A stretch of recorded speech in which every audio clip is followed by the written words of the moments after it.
What's up, everybody? It's your boy, MichaelRayBower, and welcome to Mikey's World. This is a live, impromptu, lonely hangout. That's right, we're going to hang out for a little bit.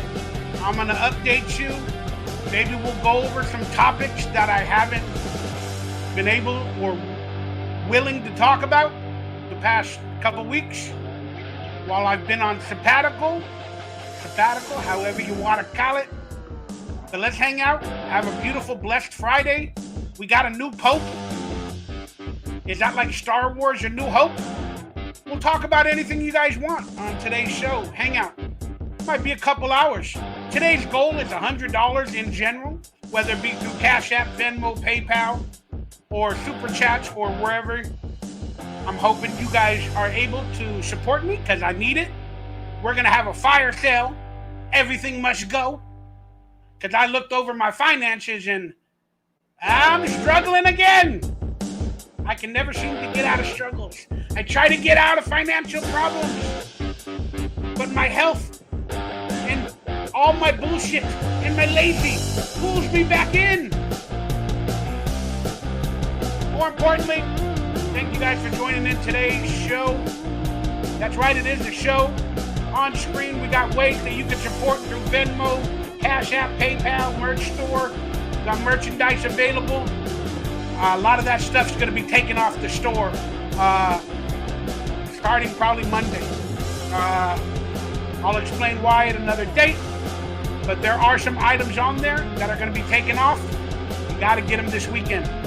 There is a special DVD on there, hidden. It's like an Easter egg. There's a DVD. There might only be one available.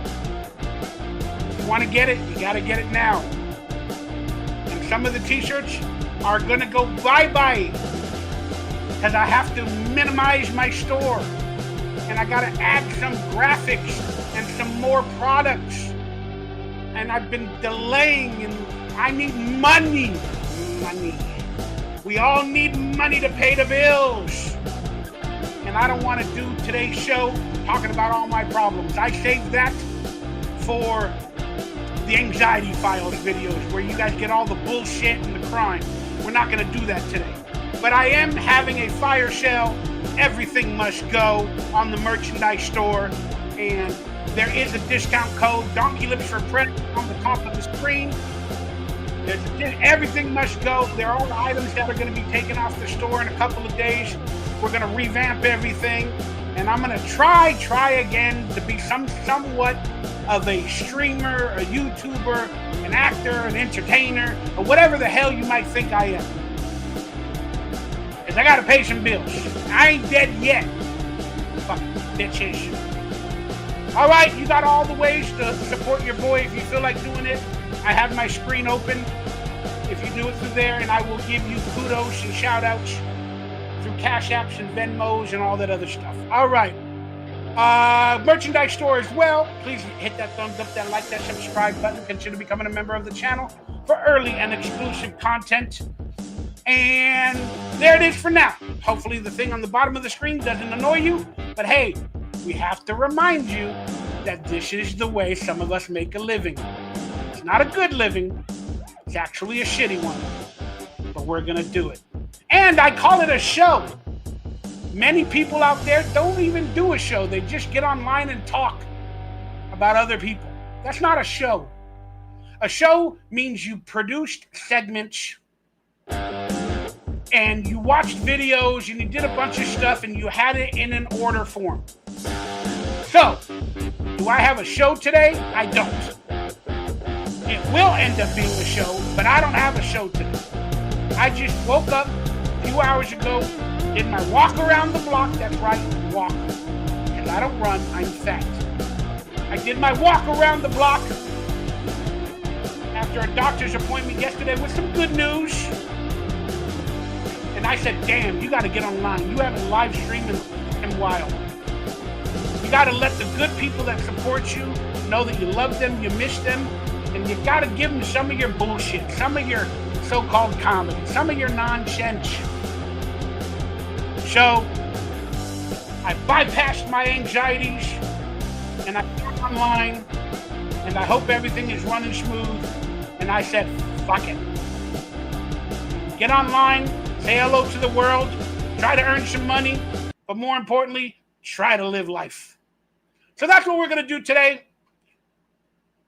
Turned off the music. I don't know. Did I sound like a shock jock with that music in the background? I don't know. I really don't know. I don't know. But let's say hello to the first commenter. Oh, I forgot to bring my... I got to enter all of you people into raffles. I still got to do the raffle from last month. I am a fuck up. Forgive me. But you're still in the raffle. Everybody that donates and whatever, you're still in the raffle. I can look at the screen after the broadcast and put it. I have a whole thing over there, but it's covered up. Got some boxes. My apologies. But let's say hello to the first person. And who is it? It's Video Comment. Video Comment with the first motherfucking comment of the show. I need to be more consistent. I don't know how to do it. I have no clue. I'm a fuck up. I understand all my flaws. I just don't know how to fix them. But Video Comment, you're entered into the raffle when I do it, hopefully at the end of the month, for some merchandise and stuff from my store. Let's see who's online really quickly. J5, Nanner Diff. Oh, he's a banana. Okay, the corn diff is no longer corn. That is Dabbleverse breaking news. Corn diff is no longer corn. He's Nanner Diff. We all got to change, Nanner. Or should I say corn? We all got to change. It's like the migration of the bees. And sometimes you can't find your pollen as a corn. So now you're a nana. You're a phallic symbol. That's okay. Bandits like fire sale on what? Anything from my merchandise store, as I just spoke about. But I might have to bring out some relics, some scripts that I have left over from some of my projects. It's not that valuable. I ain't going to lie. I pretty much sold off everything that is kind of valuable. Well, there's some things very valuable to me. I don't know. But like I said, my merchandise store is going to be updated on Monday. I'm working on it all day Sunday on Mother's Day. That's right. Don't forget to tell your mothers you love them. And there's going to be some items for sale on my merchandise store from my collection. I can't even speak. Dual Lul's online. Oh, we got my boy Brent, the moderator, the extraordinaire Brent Mania, saying what's up. Brian Sanchez, PVMZs, Brian Sanchez, Born Mush, what's up, my good brother? I think I'm getting fired. It's kind of a relief, to be honest. Hey, let's be honest. It feels good, the life I have, not having anybody hover above me. But when you need money and you're not making money, that's when it doesn't feel good. And you got to just get off your butt and make money. But sometimes having a job and other people controlling your life is really bad for the soul. So hopefully you can take a step back if you do get fired. And I'm sorry about that. And find yourself on the up and up, maybe with something that you love and you enjoy. I'm very lucky. I'm very, very lucky to have every little bit of what I have. And I should easily be able to pay my monthly bills if I hustled a little bit more, if I was more consistent. But for some damn reason, many different reasons, I have barriers, anxieties, depressions, health issues, and then I end up being a fuck up. And I get that. I get so mad at myself. Apparently not mad enough to change it. But I do get really mad at myself, and sometimes I don't know how to fight through it. Can't explain it. It's kind of scary when you think about your life that way. Growing up, I had all this strength, and I would handle everything, no holds barred. And then now, the older I've been getting, everything has been messing with me. Whatever traits I've had in my DNA are coming out. I'm becoming more, I guess, a loaf. a lazy, an anxiety, a depressed.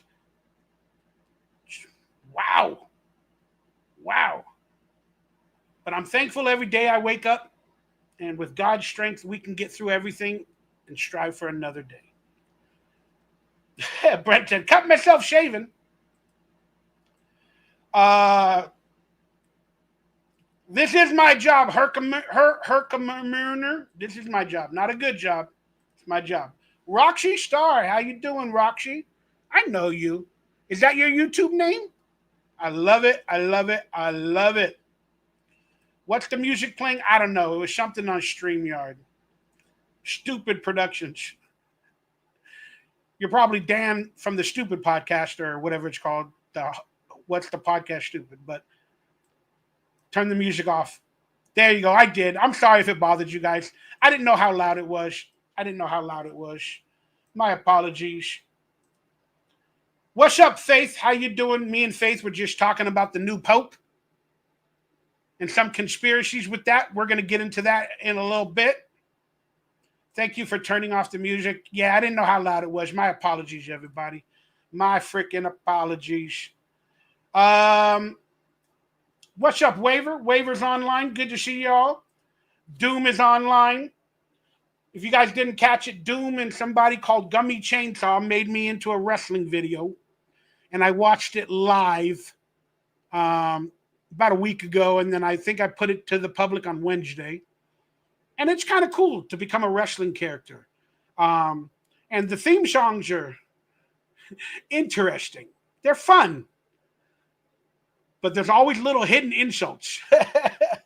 But hey, I got to learn how to laugh at myself. But you guys check it out on my page. Give Doom a watch. He dabbles in the clippers of the Dabbleverse.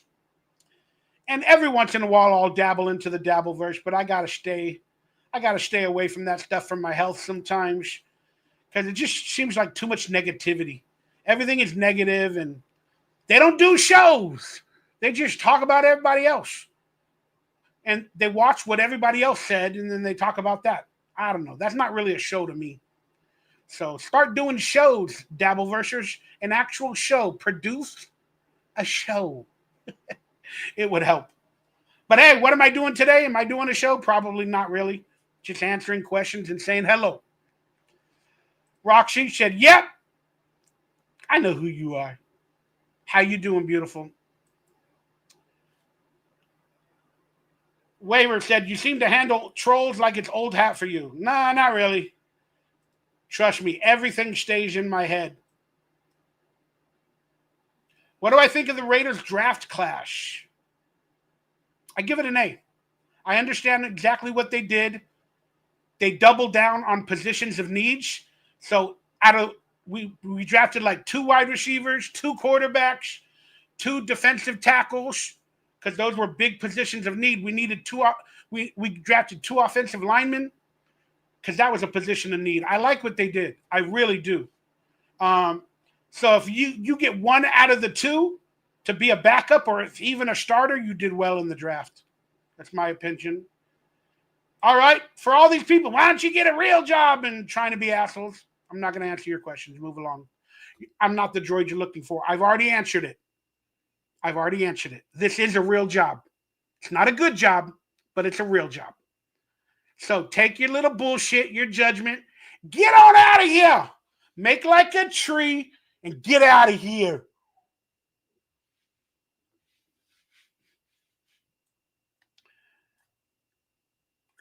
We got, who are these podcasts? These guys like to do a lot of damage to people by critiquing. But hey, as long as you guys have a good time and it finds you happy, healthy, and blessed. Did you know today is the 45th anniversary of the original Friday the 13th? No, I did not. But that being said, you know what? That brings me to this. Let's see if I can do this. I saw this picture the other day, and it was very, very interesting to me. All right, I got to see how to open up these screens to get these. these topics. I don't know where they are. Mikey, would it be there? Okay, it might be here. All right, let's see what you guys see in this picture since we're hanging out. Speaking of Friday the 13th, do you guys see that picture? That's them at Lucasfilm out here in, I think they originally started in Van Nuys, but they might have went to like Santa Clarita or up in the San Francisco area. I forgot the name of it. But look at that picture. And it might be hard to see, so I might have to make myself even smaller. But that's before they started filming Star Wars. Look at the person all the way on the right. Who is that? Well, have you guys guessed it? Robert Englund. Apparently, according to what I read and what I report, is he was the original Han Solo. That is insane. Since we are in the month of May, it's Star Wars month, and we got a new pope. I mean, a new hope. But apparently, Robert Englund was the original Han Solo.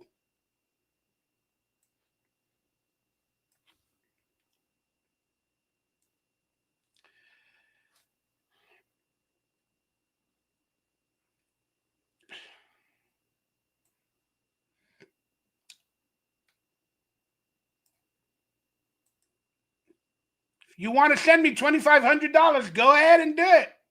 Make it legit. But I don't know what I owe you. Sometimes just not interested, regardless if I need money or not. So that being said, hit me up on the down low. I didn't really read your comments because sometimes I watch that Who Are These podcast shows, or I watch little clips, and I just hate it when they just constantly make fun of people. I just don't want to deal with it. I don't like that type of stuff. They have every right to do it. They have a good time doing it, but I'm not going to do it. And I know you guys are trying to do a Patrick Melton. We'll give you money. We'll give you a computer. You can be on our show, but you owe us this and you owe us that. I run by my own drum. I'll leave it at that. But still, I'm proud of you guys for making your podcast, having your friends on the show, getting together weekly. That's an amazing thing. I'll leave it at that. But yeah, that's crazy. Robert Englund was originally the first Han Solo. There's probably Star Wars people out there that know better than I do if that's really fact or truth. But that is pretty damn cool. That is pretty damn cool. Waiver, stop it. If they want to hit me up on the sidelines and talk to me, I'll start a relationship with WATP, Who Are These Podcasts, and we'll go from there. But you're trying to sell me on them. And that's what those people did about Patrick Melton when I went on their podcast. Oh, you got to do this. Patrick's a good guy. And no, he's not. The minute you do me wrong and I see it, I don't fuck with you. And What Are These Podcasts have done some videos about me and released some stuff that I don't feel like effing with them. So we're going to leave it at that. If you guys want me to talk more about the Dabbleverse and talk more shit, well, we got to reach today's goal, which is $100. And we're only at $2 so far. So there you go. If you guys want more Dabbleverse content where I talk shit, reach my goal, and we'll do it at the end. But for now, let's hang out together. Let's talk some weird stuff. I don't know what we're going to talk about, but let's just do it. And again, if you guys feel like supporting, buying some merchandise or some stuff I'm selling in the future, I'd be honored, okay?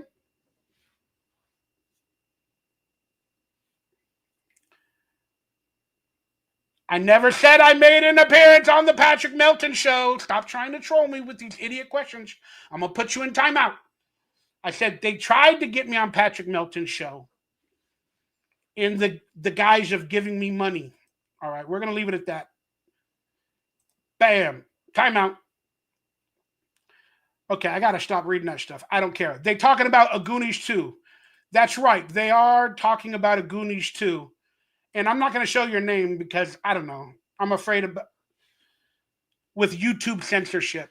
Yeah, I hope they make a Goonies 2.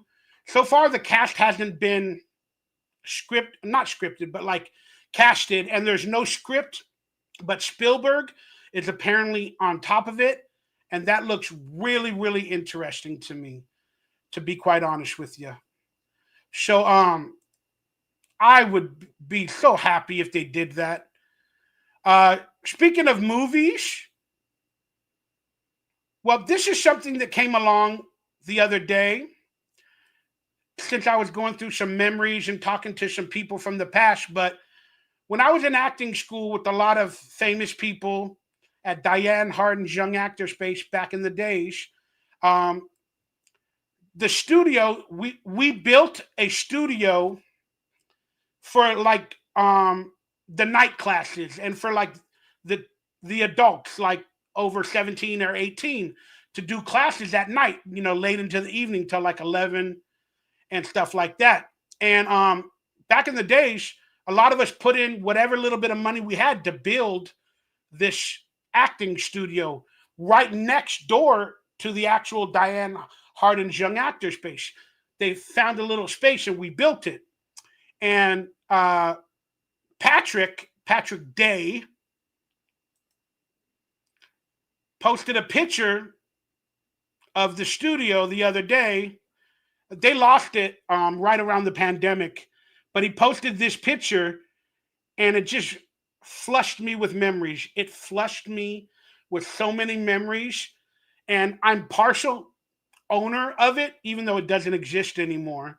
I was like probably 1% owner of it, but we didn't really, deal with it in terms of money back in the days. But, some major celebrities put down, $300 to $500 to $1,000 to build this little area to make it. It's where we had classes a lot of the time.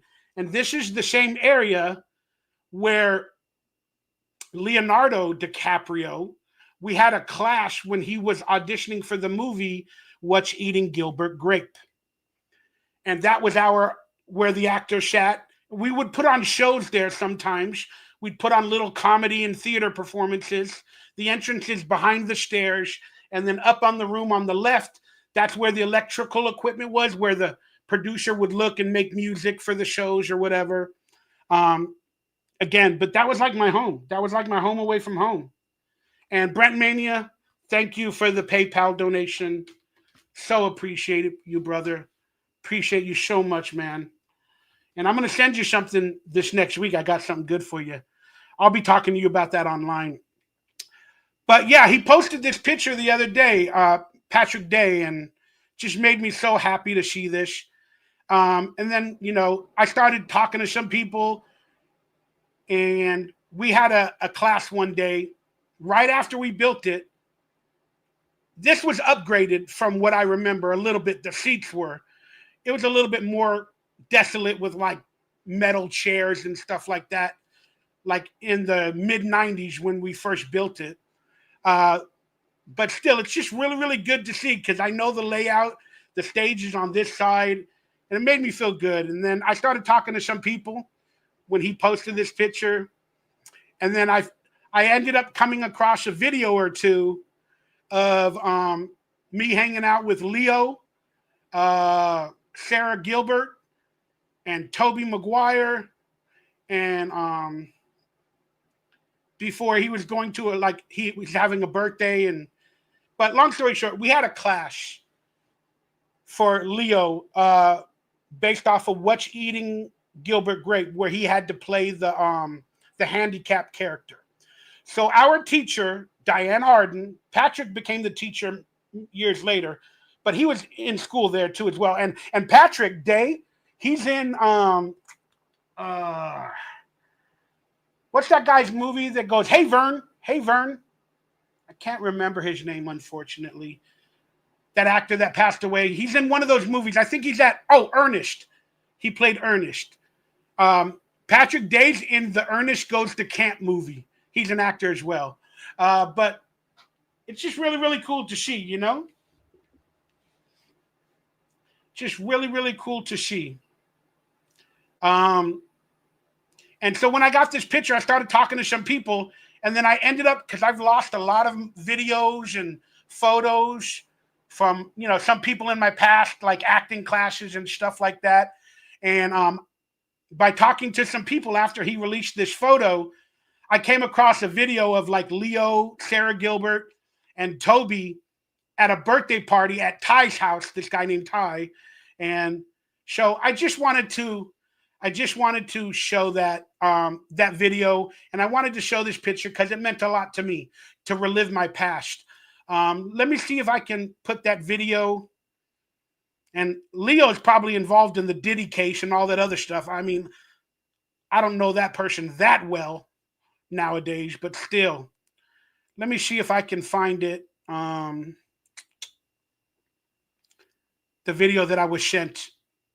Okay, I believe this is like from 1992. And it's like Sarah, Ty, Leo, Toby. All right, how do I click on it? But I was hanging around them on these days, and I just lost all my pictures in a hard drive. It fell in water many years ago. Oh, God, I don't want to talk about it. But my God, what a crazy video you guys did about this. Anyway. Leo, congratulations on your movie, and I hope you do well in Canada. Thank you. Yeah, he's about to save this boy's life. And he had a birthday. His last birthday while he was Yeah, hold on. Okay, and can we get a token black guy in here or something? Hi, Jake. Ready? such a cool video to see. Make a wish. 1, 2, 3. Blow, baby, blow!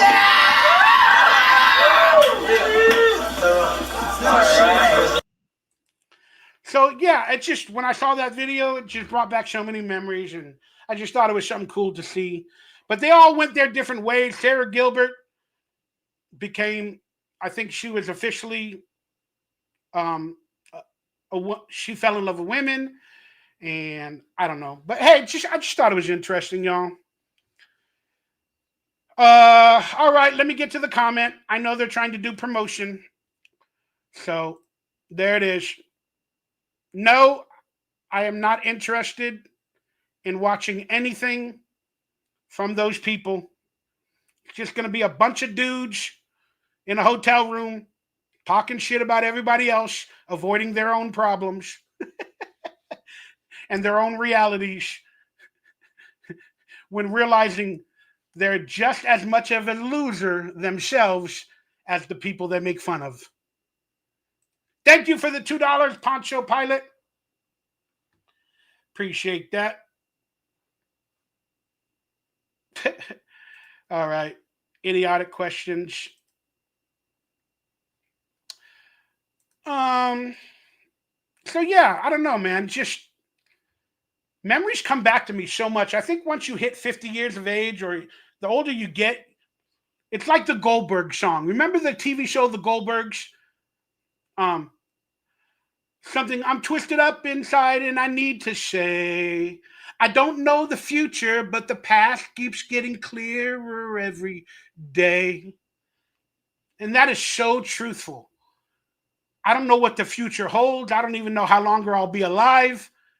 I don't know what's going on. But with age, my past, it keeps getting clearer. Like why you did that, why you loved comic books, why you loved wrestling, why you loved this, all the good things in life. Man. So it's pretty damn awesome. Larry Jester, what the hell are you doing, man? Well, I don't want to get into details because I don't really like to talk about it in these videos because I'm live. and everybody wants to know what happened. They want to make fun of me, but I've been going through some health stuff. Getting my heart checked. They want me to do surgery. I've been getting my numbers. I've been taking new medications for cholesterol, statins, blood pressure meds, and some of it's affecting me, not in good ways. But my numbers yesterday came back decent, where the doctor wants me to do another like heart stress test and a numbers test in a couple of weeks. So I didn't have to make a decision on surgery at this exact moment. But I got other issues as well, stomach issues, and I'm okay. But I get depressed a lot. I just lie in bed, watch TV, watch movies, and I don't know, for some reason I struggle just to wake up. It might be all mental, it might be physical, I don't know, but I struggle just to get up and start life. And I don't know what to say about it. I just do. I got to learn how to find the strength to get past it. But I've been working out, doing some stuff to help me feel better. I don't eat any milk or cheese. I don't eat any red meat. I haven't had any hot sauce for like probably 3 weeks to a month now. And barely any sugar. And barely any caffeine, except the caffeine that comes from tea. So my stomach has been doing a lot better lately. But I've noticed with the movement that I've been doing, with the help of, some tutorials on the yoga platform that I signed up for anonymously a couple of weeks back, my muscles, man, they start really hurting.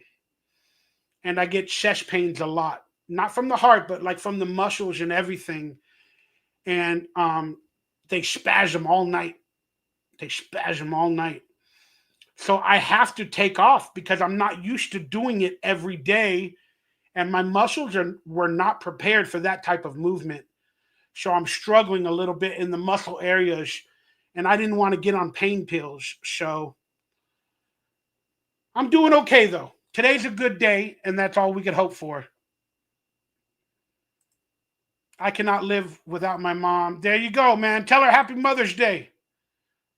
Yeah, Waver's like, I'm still in bed now, Michael. It's not all cracked up to live with relatives. I get you. I get you. Oh, yeah. Sarah Gilbert. Yeah, she did do Roseanne. All of them did Roseanne dirty, the way they cut her out of the show. They had the finale the other day of The Connors. I watched that. But you're right. They kind of did it. They kind of did people dirty, man. Fucking Hollywood, right? And that woke bullshit, the cancel culture. Think John Travolta and you will prevail. Guys, if you don't know where that's from from my movie called Sex in the Teenage Mind. Let me just bring up the picture from that. And yoga, I see you guys, and you're saying you're proud of me. I appreciate that. I just didn't want it to be public. That's why I'm not promoting everything online, because I'm going to fail a lot. I'm not going to be perfect. I don't want everything to be online. That's why I did it anonymously. So thank you very much, guys. From the bottom of my heart. Whether I did it publicly or anonymously, you guys came out. Thank you. God bless you. How do I have a lot of fears, man. That's why I don't get online too much. I like to tell everybody my life, my problems, and it could all be used against you. That's what I hate. I'm not saying you guys did, but it's all used against you. And I hate that. Why do people want to use things against people and make fun of them? I don't want that. Why do people do that? It's not comedy. It's insults. It's sarcasm. It's not comedy. It's rude. It's wrong. It's negative. I mean, if there's somebody so fucking famous, like a president or a Michael Jackson or something like that, then the occasional stuff is okay. But I don't understand it. I don't like it. So I try to stay away from it. But hey, the quote from Brent is from this movie. I think it's on DVD and Blu-ray. Oh, wow, that's not a good image. But that quote is from this movie, Sex in the Teenage Mind, that I did with Danica McKellar. I don't know why I'm not on the box. Me and Brent were talking about this. Why the hell am I not on the DVD box? Dan Gold or Don Gold. I guess that was my agent. She didn't get me on the box. And I'm not trying to be rude, but me and Winnie Cooper, probably the most famous fucking people in that movie. I'm not considering myself that famous. I'm a D-lister. Winnie Cooper's a she-lister. I should have been on the box. But hey, they made a poster of me in it, and there I am in it. So at least I'm on a poster. But that Think John Travolta and You Will Prevail is from a scene in that movie. So thank you guys for yeah, you're right. Comedy is, excuse me, I can't even speak. Comedy is definitely suggestive. And you're right. I don't know why people do it. It's not my type of thing. I even hate it when comedians roast people in the crowd. It's called crowd work, right?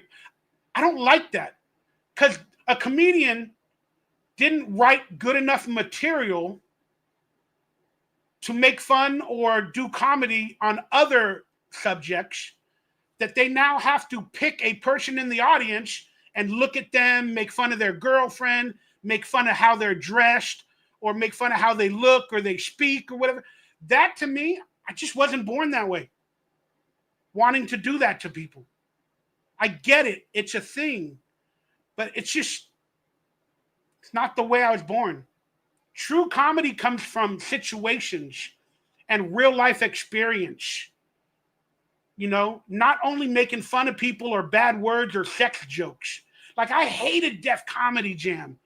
I mean, I liked it, right? Don't get me wrong. I was younger then, so my brain was less developed than it is now, even though I'm still very less developed. But I would watch like Def Comedy Jam. And I realized now at an older age that almost all the jokes were about pussies, penises, about having sex, like all that other stuff, you know? And it's like, that wasn't comedy. I mean, back then it was comedy because I was barely learning those tropes of the sexual world.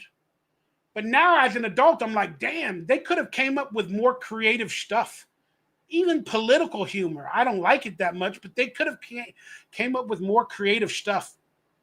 And a lot of those people didn't go very far that did those type of jokes. And that's what's happening to the people that nowadays, they're not that creative. All they know is crowd work and how to roast. And there's only a few of them that are really popular, like Kill Tony and all that.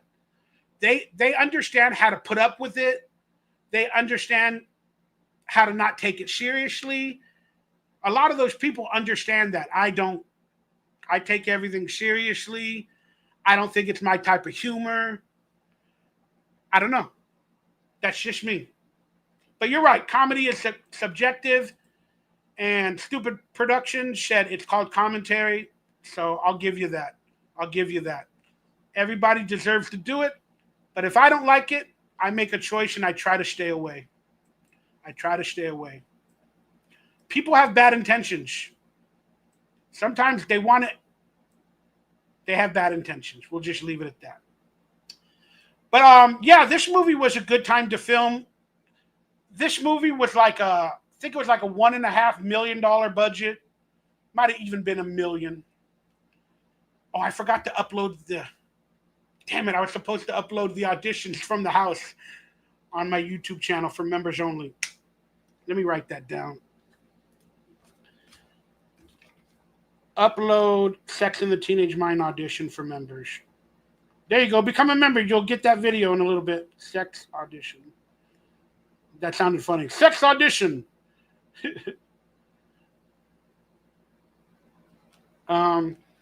But yeah, it was a fun movie. I think we talked about this on the last podcast show. I don't need to go into much more detail with this one. But thank you, Brent, for reminding me. And I appreciate that.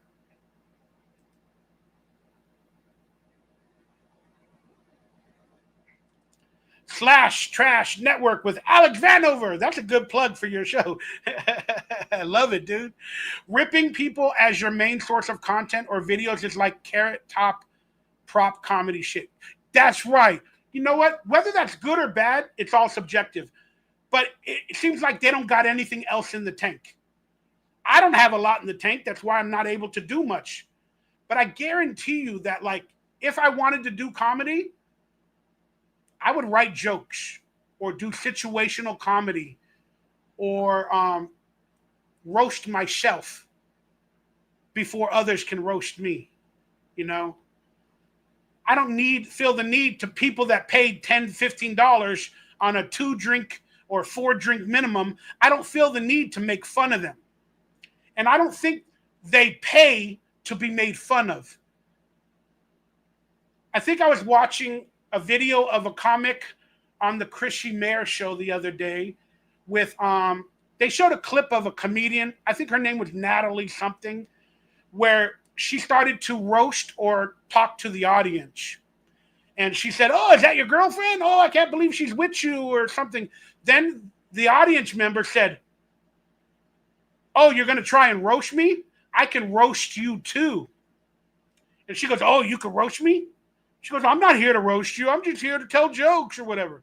And then he goes, "Yeah, well, you know, I can go off on you now." And then she got mad. And then he goes, "Yeah, I can roast you. Give me the mic." And she goes, "You want the mic?" "Yeah, no, I sold out this show. This is my last show of the month. And I sold it out. They came to hear me tell jokes." But she was about to roast him and his girlfriend. Some people, they don't go to shows for that. So I understand what the heckler, or whatever they're called, did. It's kind of wrong. Again, maybe there should be something told on the door that you will be roasted, and this comedian is filming a video and she might roast you and put it on YouTube. But this guy spoke back at her, and then she had a meltdown. I'm sure I could find the video. Let me see if I can do that. I kind of never done this live on the show, and it might mess up my internet, but let's try it. Comedian girl has meltdown. Has meltdown at heckler. See if there's a video online. Oh, Natalie Cuomo. Okay, guys. I don't know how this is going to work. I hope you guys can see it. Don Rickles, there you go. Love you too, Mike Roberts. Love you, brother. Nicole. Hey, Nicole. Love you too. And it's Natalie Cuomo. And Don Rickles was comedy gold. You know what? I love the old school comedy, Brent. We'll talk about that in just a minute. But let me see if hopefully the computer will handle this. Heckler confronts. Because I'm thinking about trying to do comedy and going out and doing something.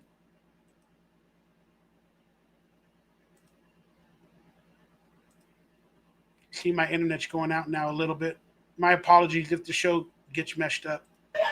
I love it.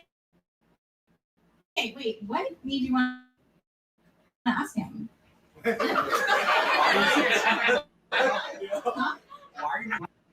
Damn, he just told her it's not my fault. It's not my fault if you don't have material, because she started to talk to them. She started to do crowd work. And it's probably early on in her show. So that is so fascinating. I kind of enjoy that she got called out, because that's not my type of comedy, crowd work. I don't like it. Crowd work is fine if you make fun of places they live or this or that. But when you do personal attacks. Oh, it's not that. Wow, look at you. Yeah. I could leave right now if Well, I I can wanted. roast you too. You can't just roast all of us and get nothing.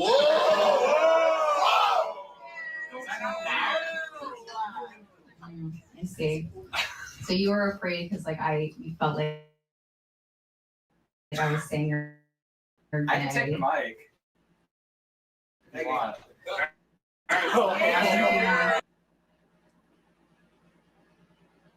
Sorry, whenever I play videos, my internet gets a little choppy and stuff because of, I don't know. I pay my bills. I don't know what it is. Such a hard Technology. time in this world right now. There's so many people that came together to be supportive and fucking amazing, and you're putting negative. No, fucking last show of my fucking weekend.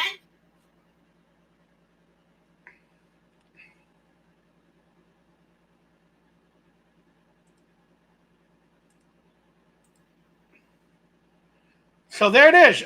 She lost it. I can't show the whole video. It looked like my internet was going out. But she got angry. And that just proves she's a young comedian, that if you're going to do crowd work like that, you got to be prepared for hecklers. She didn't know what she was doing. That being said, you can tell she's very insecure about her comedy. So, Natalie, write different material if you can't handle an audience. Don't do crowd work. He called you out on it. You were not able, like other comedians are, to move along or get away with it. But I think it's really, really sad, in my opinion, that the actual crowd was cheering her on for yelling because it was her show. But still, the crowd are just a bunch of sheep. Oh, yeah, go, comedian. Again, you don't sign up to be heckled by comedians. Some people know that when you pay to go and you sit in the front couple rows, it probably should be standard. You're going to be heckled. But not all people want to be heckled. Sometimes they're placed in the front row because they want to see the comedian up close, but they don't want to be heckled. So now do they have to say, no, I want to sit in the back? No, I paid $10, $15 to get in. I'm buying drinks. I'm buying food. I'm supporting this comedian. But I don't want to be heckled. But I want to sit in the front. I don't know. It's interesting to me. Just really fascinating to me. Something to think about.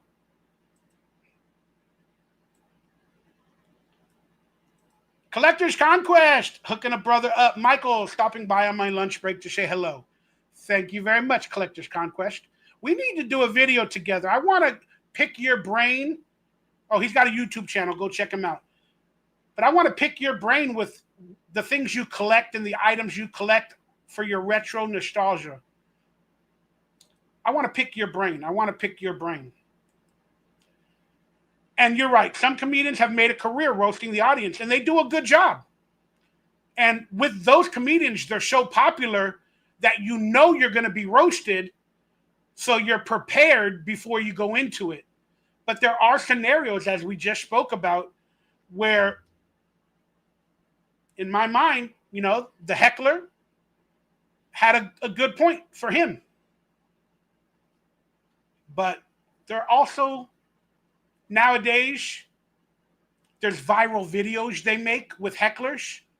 Sometimes hecklers heckle the comedian to make a viral video, or the comedians love it when they do that so they can make a clip for YouTube and go viral, make a few dollars. But in that case, with that Natalie Cuomo, yeah, she posted that clip. That's the biggest thing. She posted it.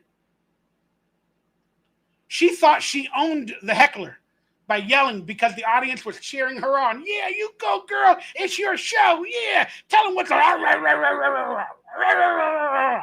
Anger is not a good-looking comedy. Anger is not a good-looking comedy. Angry is not good. Passion in comedy is good. Physical humor is good in comedy. But anger is not good. Or depression. And that's what I give out, unfortunately, most of the time. It's not good. It's not good. But Natalie's got to study her craft more. But she posted the video, and it just made her look bad, in my opinion. And it made the heckler look right. And it was something to talk about. We'll move on from there. But yeah, that was really interesting to me. Brent said, my dad just said the only roast I want is a pot roast. I made that the other day. I made potato, carrots, celery. It was a pork roast. I roasted myself. But yeah, really, really good. It was open mic, anything comedy, singing, karaoke.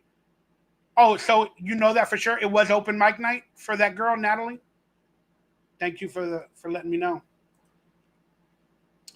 Many of them will ask the audience as a whole question. Then people respond at that point. Be silent if you don't want the attention. There you go. My thoughts exactly. And now this. Michael Richards didn't handle hecklers back in the day either. Yeah, well, we all know what happened there. All right, now that you brought this up and now this, I got an interesting Michael Richards story. I also got an interesting story with the other moron, Jason Alexander from Seinfeld. But Michael Richards, let me give you my Michael Richards story. So my agent calls me up one day, says, you got an audition for the Michael Richards pilot or TV show. I don't know if it was NBC, CBS, ABC, I don't know. But you have an audition for that. And then I'm like, all right, where's the script? They're like, oh, there's no script. The audition is tomorrow at like 10 a.m. And I'm like, there's no script? They'll go, no. They want to meet you, talk to you, and you're going to network, meaning the network people are there. So I don't know what part it is, if it's a big part, a small part, a cameo, or this or that, I don't know. And then my agent's like, you're going to network. Some of the producers already know you. And they want you to meet Michael Richards.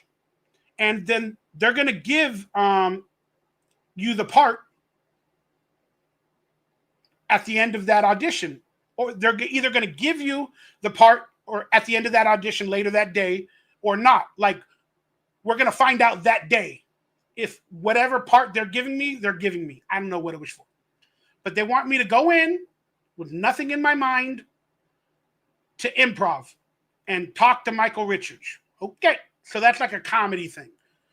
So I get to the audition. It was like at 10 o'clock or 9 o'clock in the morning, whatever time it was.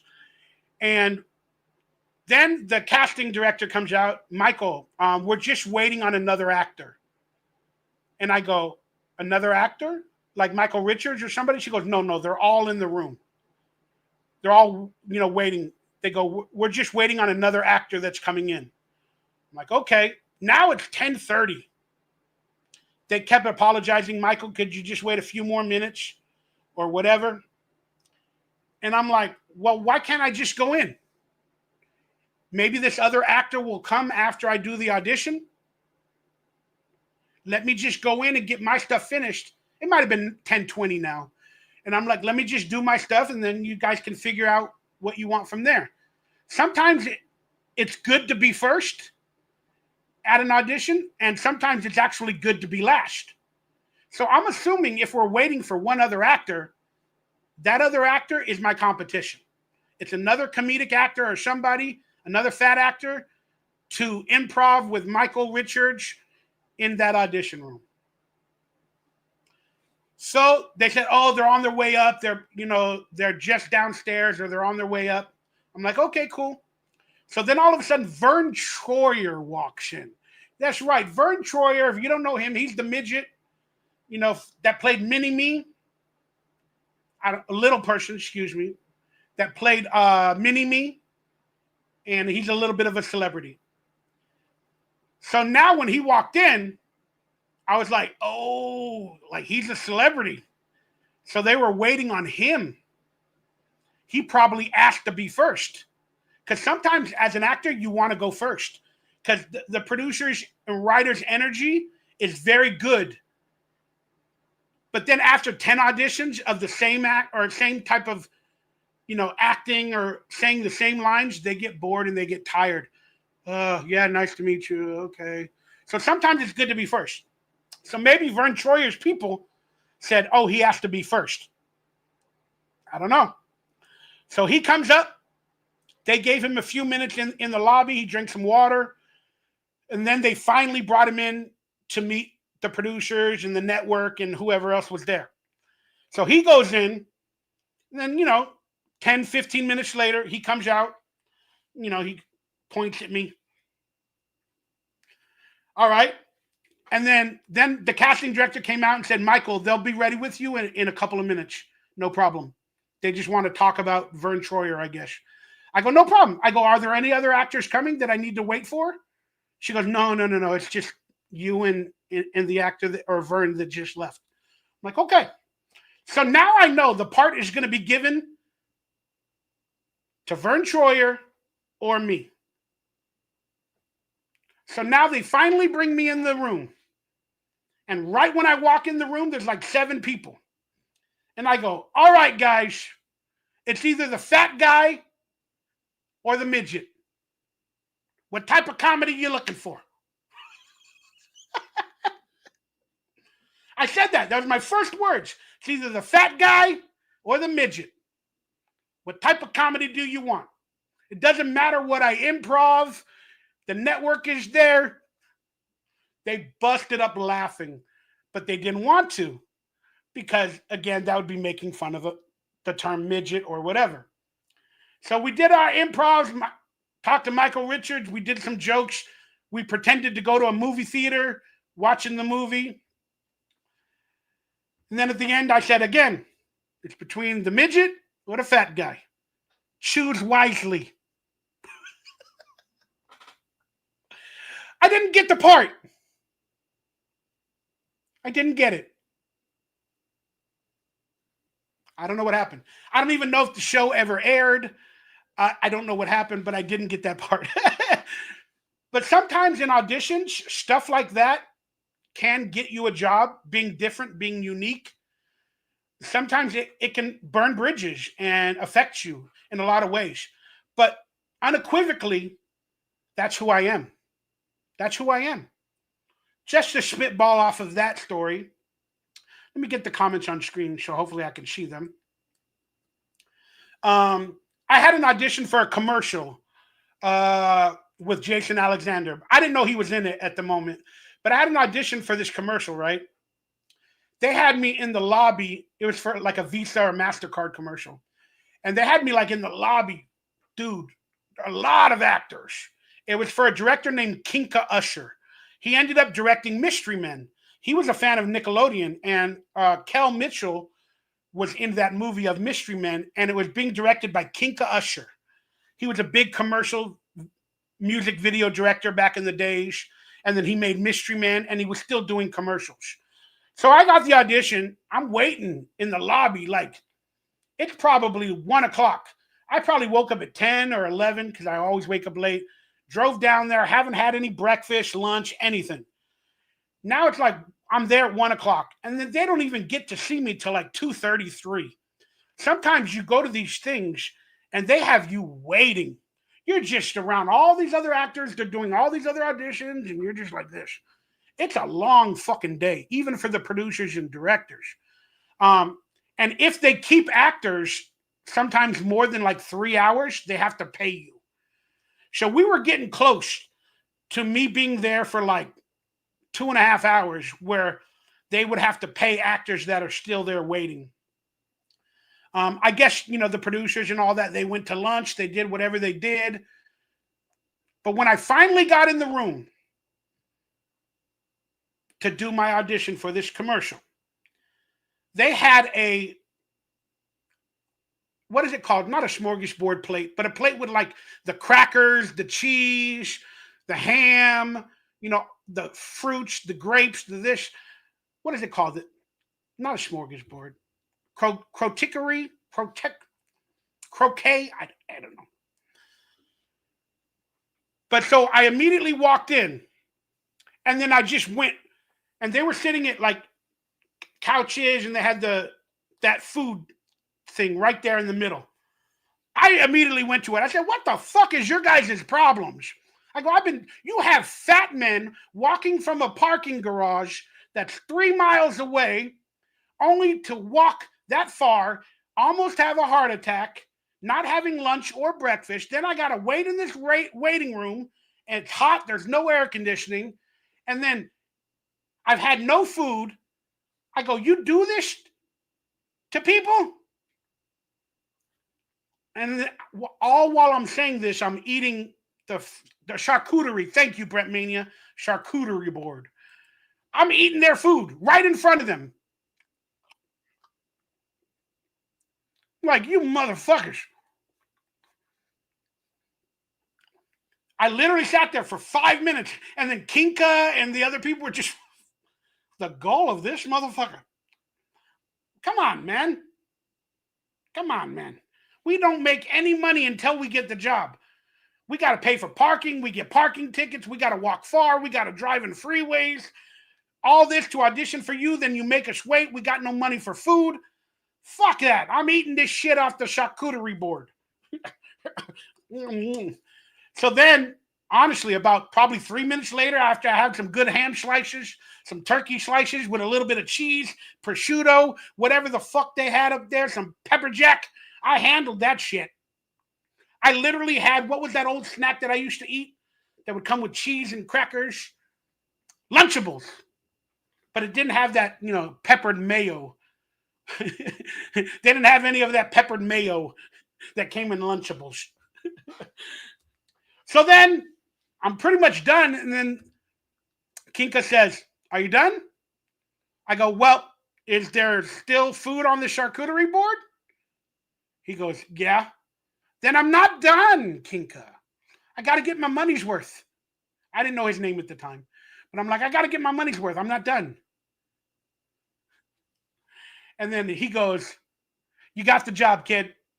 He goes, you're free to go home. And then he handed me the charcuterie board. He goes, you got the job. We'll be contacting your agent.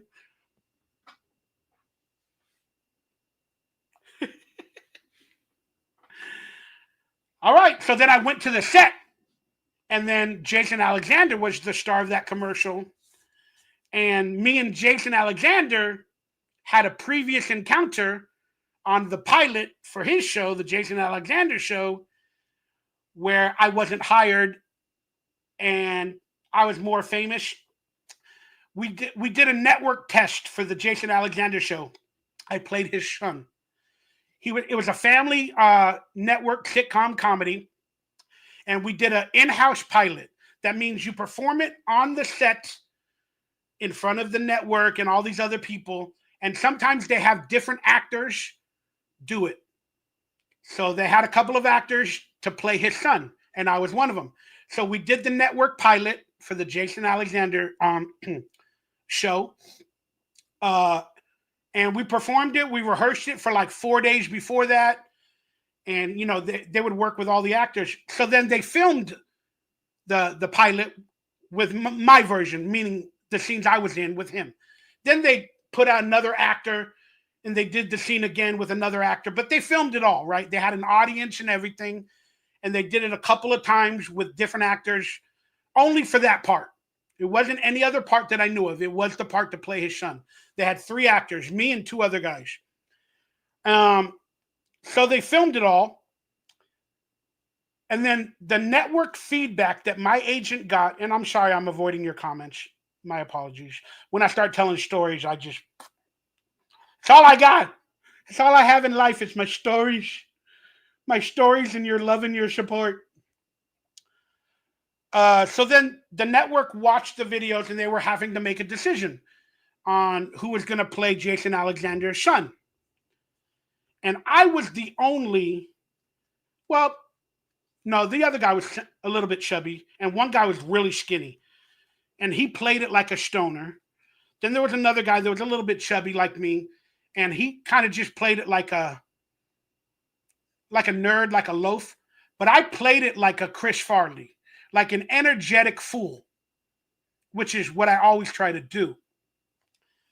But the feedback to my agent, I got told I didn't get the part. They went with another actor. They ended up hiring the guy that did it like a stoner.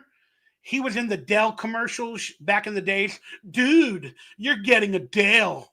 You're getting a Dell computer. Dude. But So I was like, dude, I watched all their performances with the audience. I got the most laughs every time. The other actors had nothing against me. And the other actors went first when they recorded it in front of an audience. The other actors went first. That means they revealed the script to the audience before I even did it. So they said their jokes and whatever for the first time. So you think at the first time an audience would hear that specific joke or that situation that they would laugh because it's written funny. Like that. When I got on stage, oh God, kid you not. So I got pissed off that I didn't get the job. I was like, how the hell? So my agent knew people that watched it, was in the network meeting and all that other stuff. And apparently Jason Alexander did not like me because I upstaged him. He's a short, fat guy. I'm a short, fat guy. And I'm going to play his son. The show's about him. It's not about me. But apparently, he didn't tell them this, but he made it seem like I wasn't the best actor for the job, that his son with his wife from the show would look different, wouldn't act that way. His son would be more cerebral. But the network kept trying to convince him that I was the funniest actor, that I was a Chris Farley type, a John Candy type, stuff like that. But Jason Alexander at every turn turned me down to the network. Well, the network's not going to do what Jason Alexander doesn't want to do because it's his show. But that's what they told my agent, that I upstaged him, and I got more bigger laughs than he did in the entire episode. So it might have been an Urkel situation. I'm not saying it would have been, but it might have been an Urkel situation where maybe I become the most popular character on the show. And then the show ends up getting centered around me instead of Jason Alexander. I mean, that kind of happened with Salute Your Shorts. Not on every episode. But as you noticed, I started out as the bad friend and the follower. Then I got more and more episodes written about me and my character. And then by the end of the second season, I ended up running the camp, the company, the Birdhouse Company. Again, that's a credit. That's an honor. It just means that, you know, there is something extra about me and people end up liking it. But yeah, Jason Alexander fired me from being in a pilot. So now, like I said, I went to work on this commercial and Jason Alexander was the star. Kinka Usher didn't, tell Jason Alexander, oh, we hired MichaelRayBower. He didn't know that going into it. He just showed up on set. And my part in this commercial, I was a movie patron while he's on a date, using his MasterCard to buy food, movie tickets. I think his date might have been Sherilyn Fenn or one of those popular actresses. He wants to present himself with beautiful women. But I was supposed to be like a heckler in the movies, throwing popcorn at him, messing with him and fucking him over. So when I get on set that day, Kinka and everybody introduces me. And then Jason Alexander's like, he's like, hey, how you been, Michael? And I knew everything that happened. And I was like, yeah, I've been good. And then I told him outright, I go, oh man, I'm so sad your show got canceled after 5 episodes. I go, I'm so sad it got canceled. I go, it was a fun show. I really wished I would have been a part of it. And he's like, oh, well, it happens. But I was saying it with a little bit of anger toward me when I saw him that day on the commercial. All right. So then, he starts filming some stuff. And then my part is not coming up for maybe a couple more hours later. Then all of a sudden, they're going to film my popcorn scene where I'm throwing popcorn at him. And then he looks back and yells at me. So then I get on set. He's nowhere to be found. Nowhere to be found. And then they're like, oh, just pretend he's there, Michael. You know, we're going to have to shoot a POV of you, and then we'll get another one of him later. Just do your thing, you know, harass him in the movie. And then, you know, then there was another scene where I walk out of the theater while he's leaving the theater, and I still mess with him. And I go, because he lost his date. Like, he did something and he lost his girl. And when we filmed that scene, he was nowhere to be found. He was in his trailer. So the director, Kinka, said, Michael, we're going to have to film it again with you. And then I was like, what's going on? And then Kinka goes, I don't know. Jason does not want to work with you. And I go, Kinka, I got to tell you the story, man. I got to tell you the story. I go, but at another time.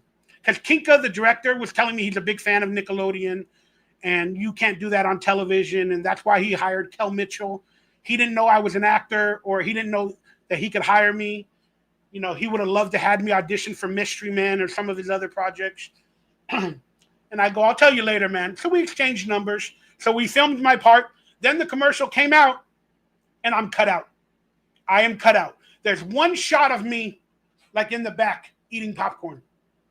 And I'm cut out of the entire commercial. But thank God, Kinka put me in that one shot in a quick, like, half a second or 1 second clip of me eating popcorn in the theater when he's walking to sit down, because I could have been cut out of that entire commercial, and I only probably made like $1,000 to film it.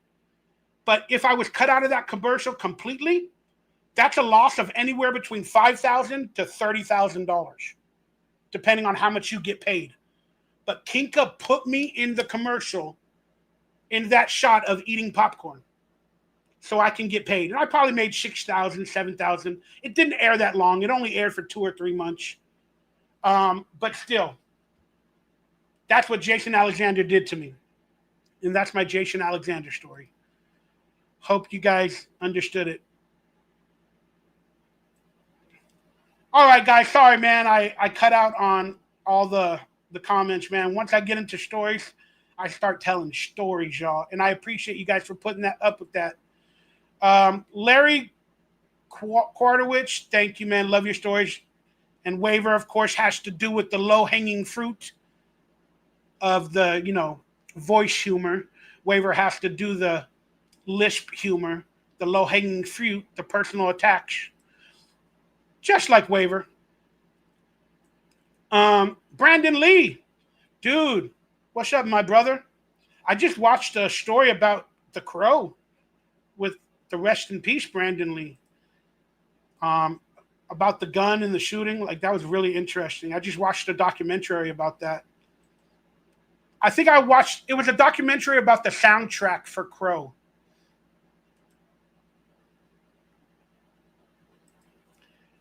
And that was one of the best soundtracks, man. Every night I call your name. Every night I fall. Every night I scream. You're The Cure. I watched a documentary on how the soundtrack came together with, like, Stone Temple Pilots, 9 Inch Nails, Korn, I believe, was in it. So that was really, really interesting, man. That was a great movie. Still got your camp shirt. Well, if you guys want to pick up a camp shirt, go ahead and hit my merchandise store. And also, if you feel like donating, I got Venmo, PayPal, Cash App, and other ways to support your boy to tell more stories. Today's goal is $100. We're probably at about 85, maybe at 82. So if you guys want to get the goal in today, that'd be awesome. But you don't owe me anything. I owe you guys more. But I'm trying to pay my bills. I'm going to have a tough couple months ahead of me because I know my money in the next month and a half. I'm struggling. So I got to get off the ball and make some money. So a lot of things are going to be on sale on my store. You guys, please hit it up if you feel like buying some merchandise and stuff like that. And I'm going to figure out a way to sign T-shirts somehow. I probably have to order it from the T-shirt store, get it sent to me. Then I need to sell it to you all through a video or whatever. Then I need to autograph it. Then I need to ship it from me to you. But I need to know the size you want. Or should I just buy a random shirt and then autograph it? I don't know, man. Because I don't make the shirts. I can't buy 100 of them. Can't afford it. I can't have them on file. Extra large, small, medium. I can't do any of that stuff. Dominique, what's up, brother? Yeah, the Crow soundtrack was badass, dude. Badass. Oh my, so many soundtracks in the 90s are just classics. Oh my gosh, you guys. I also watched it when you go down the YouTube algorithm rabbit hole. When I was watching the documentary about the Crow soundtrack, a video came up talking about how in the Universal Studios fire, the archives for WMG or UMG music all burned down. We're talking some of the original copies of the Nirvana albums, all the synthesizers, the drums, the recordings, all the original one-of-ones were burnt down in the Universal Studios fire in, I think, 2008 or 9 or whenever it happened. And they lied. And, they were just copies, in the archives. We didn't lose anything big. We lost a couple of artists, old school artists. But this documentary about the UMG fires and all the music they actually lost is insane. I mean, yeah, the music is still out there because they printed it on CDs and other stuff like that in the 2000s or the 90s. But the original masters, they call it, are gone. And I forgot the people on the list. It was like Nirvana, Soundgarden, Louis Armstrong, some jazz musicians, Etta James. There were so many, man. So many. And a couple of artists, they said in that documentary, a couple of artists, forgive me for not remembering the names, but they wanted to do like a 20 years later, 30 years later album, retool of the masters, like a rehype or a re-editing or whatever they wanted to do, remixes. But you have to go to the masters. And they were told that their masters are fine, that their masters didn't burn in the UMG fire. So then they want to do like a 30-year later album or remixes or whatever. Then they start contacting the archives to do this album or this remix or whatever you want to call it. And UMG gives them the runaround for months and months and months.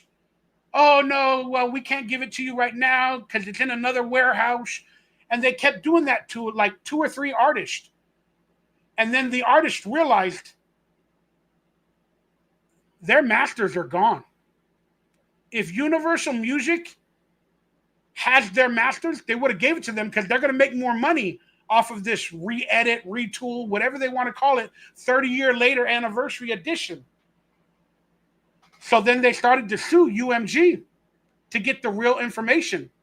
Then UMG fired the people that were working during the fires. And then some of those people started to talk about what they really lost. Fascinating stuff. Fascinating stuff, man. My brother and I were both overweight kids growing up. DonkeyLips rocks. Oh, thank you, my brother. And Waver, thank you for your kindness when you do send kindness. Thank you, brother. I've seen Nirvana in '89. Great show. Have I ever seen Nirvana live? No. I kissed a girl and made out. My first French kiss was on a Lollapalooza tour.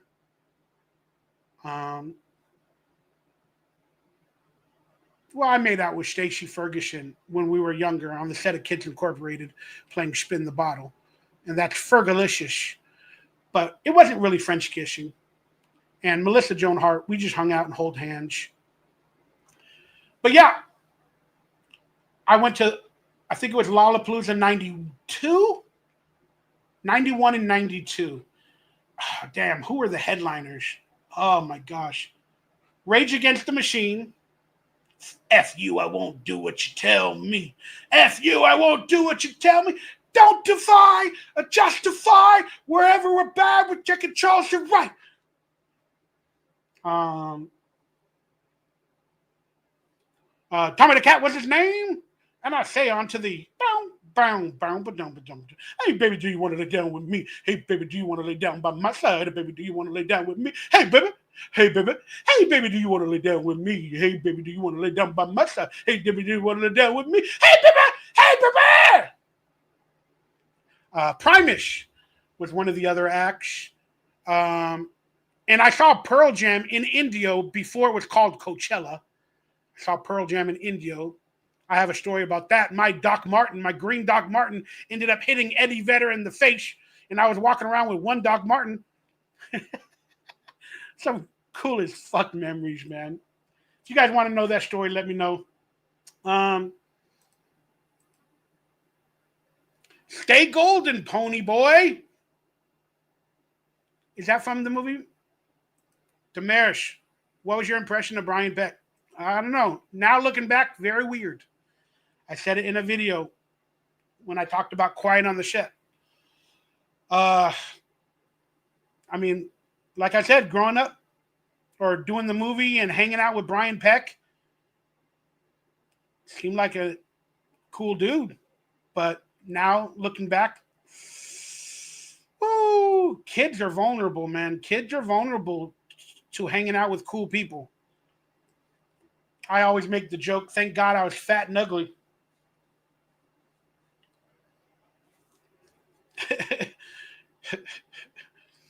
I don't know.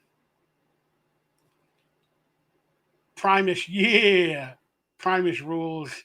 Oh, the 90s, man. I don't know the future, but the past keeps getting clearer every day. I love buying cheesy 80 movies. Do you have a favorite?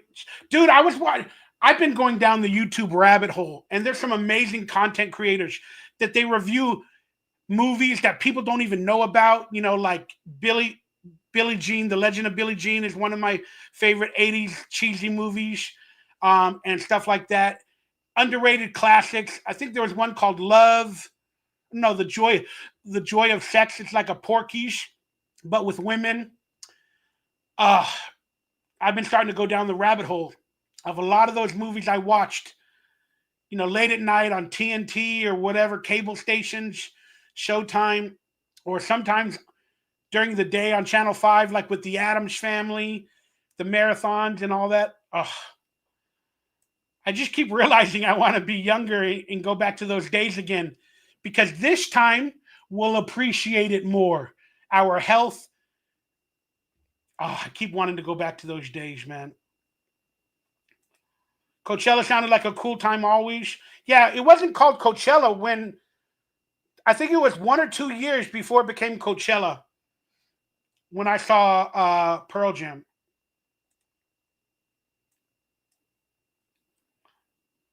Brandon's like, we know you got some good stories.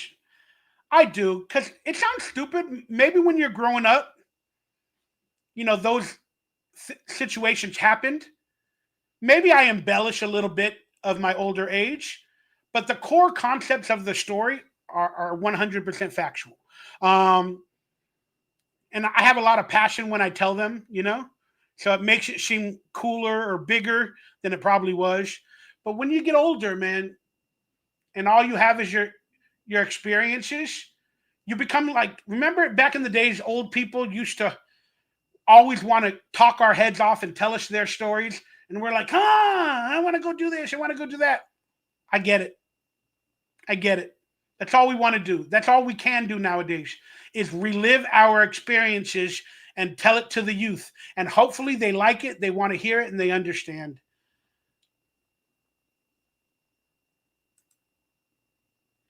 Cupcakes Corner with the American Cupcake.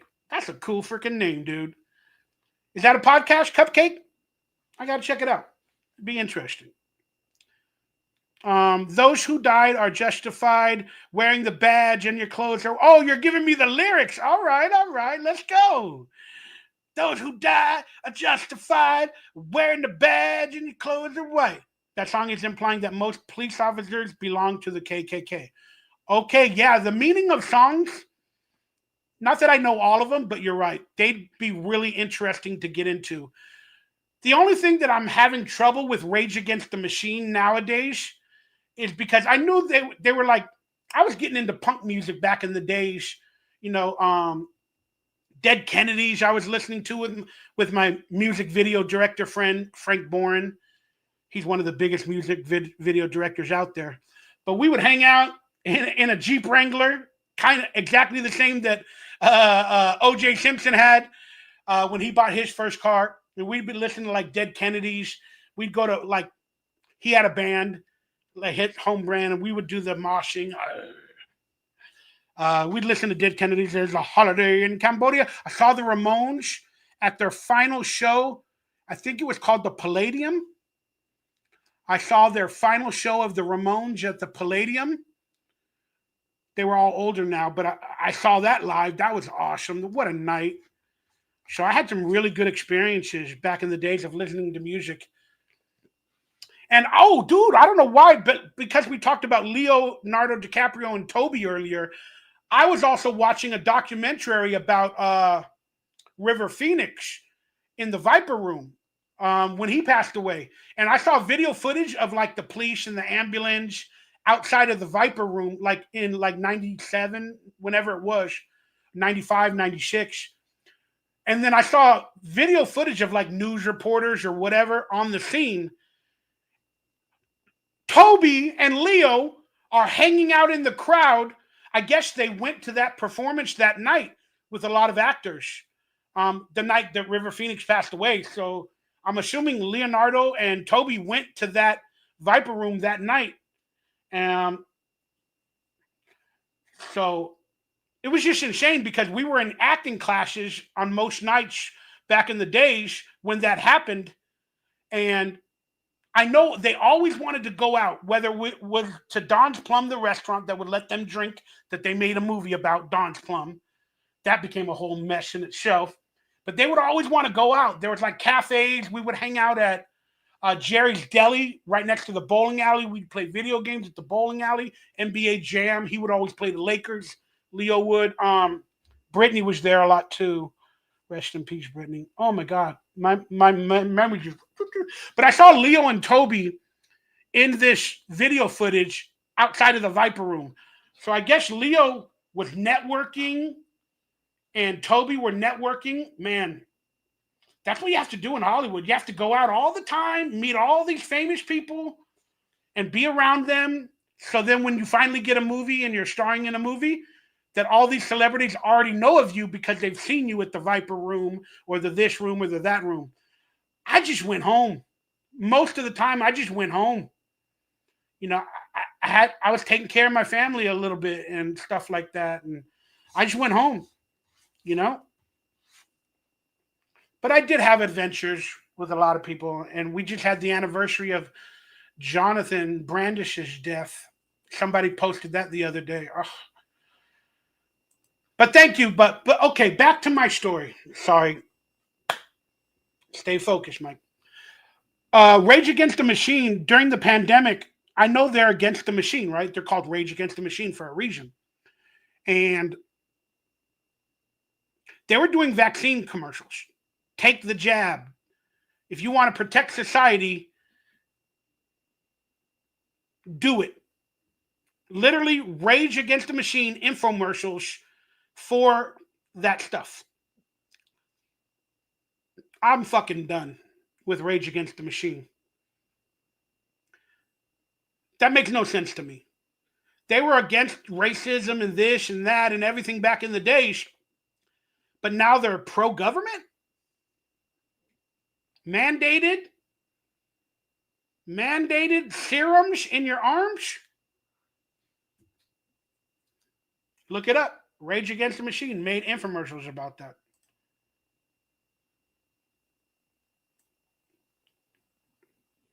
I saw a question. Is it live? Yes, Faith. You just wanted me to talk about your beautiful self. But yes, it's live, Faith. Jameson Link, is that you, Soda Pop? Soda Popinski. Thank you for the $5 waiver. Truly, truly appreciate it. Trust me, I need some help. Need some support nowadays. Even more. I got to live stream more, though, man. I got to get off my ass and like, do I like the Emmanuel movies? Dude, they were late at night. Emmanuel and Petty. Yeah, I used to watch those, dude. I definitely used to watch those, man. Here we go. No, man. I'd never even heard about the Met Gala growing up. I don't know when it started, but no, I've never been to the Met Gala. I think it's in New York. It would be a cool place to visit for the artwork. They got pictures in that building. In terms of the Rocky movie, they got beautiful pictures there. But no, I've never been there. But I think it's dead. All of that shit is about the elite and all these weird and crazy people and whatever else. Haven't they been disbanded for years? You're right, Tommy. The infomercial, I think it was by De La Rocha. Zach De La Rocha. I think the infomercial was from him. So I shouldn't say all of Rage Against the Machine. But yeah, I think the infomercial was from him. So I shouldn't put that on Rage Against the Machine. You're right. But I don't know. It's just some weird stuff, man. Skin bags, like I really enjoy these live streams. Thank you. No, those are words that I like to hear instead of all the troll moves, making fun of me, my lisp, my life, saying I not have a job. That's what I'm talking about. Let's just hang out together, tell some fucking stories, get to know each other. Maybe one day in real life, I will have the honor and the pleasure of meeting you and then knowing your name, skin bag. When I meet you in person, hey, you're skin bag. It's a weird name, but I love you. I appreciate that.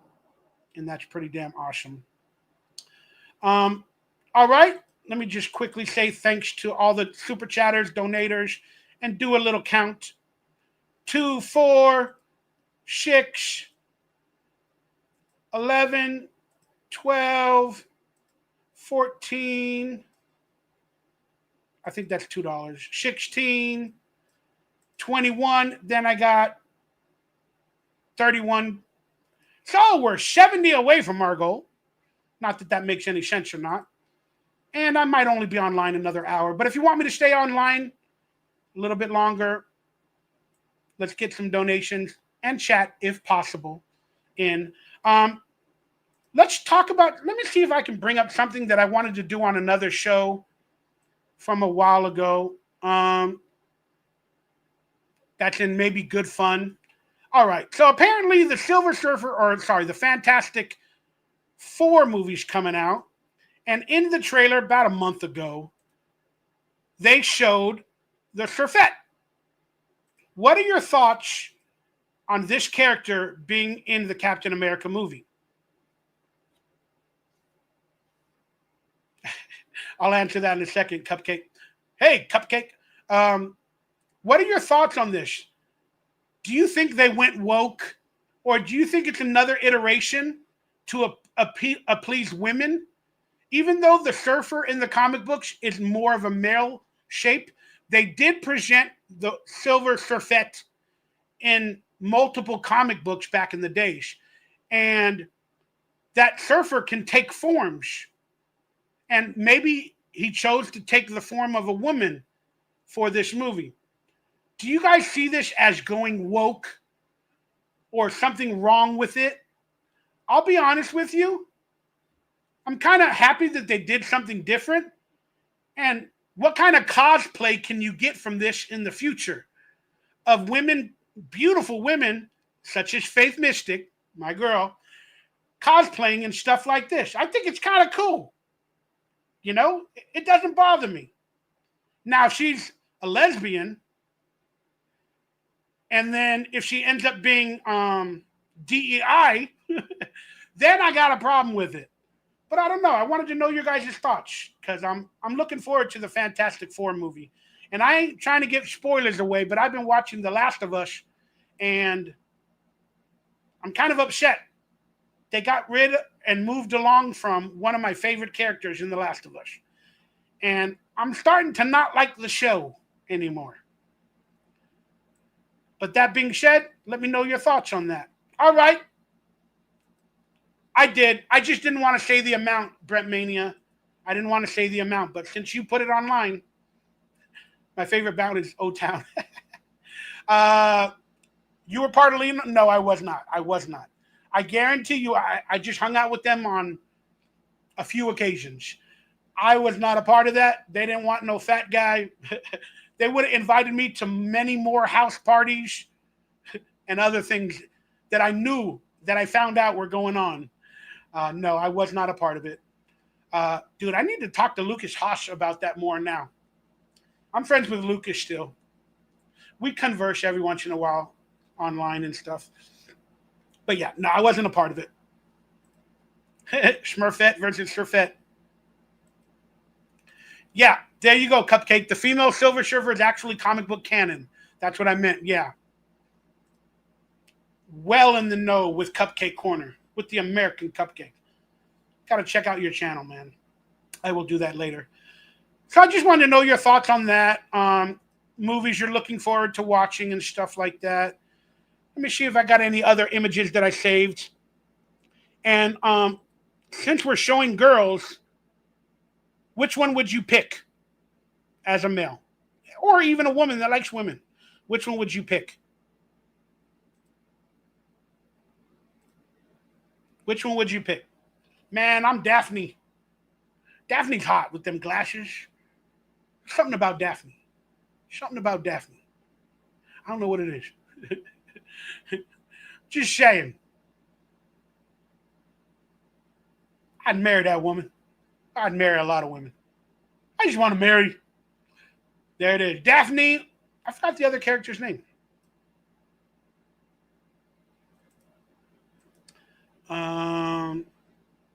Any upcoming movies that interest you guys and gals? Yeah, that's a good question from Brent. Any movies interesting you guys? Dude, I'm friends with Ashley Johnson. I'm friends with Ashley Johnson. Her and her sister, we've known each other for so many years. Ashley Johnson was the original actress that played Bella in the original games. And she sang the song, Take On Me, in the game. And I finally watched that video. That was fantastic. I thought Bella did a good job. Not that I have any problems with her as an actress. She doesn't really look like the girl from the game, from the videos and stuff I saw. But that's okay. She's a good enough actress. The other actress is better. The girl that's playing Danica? No. Danielle? Something like that.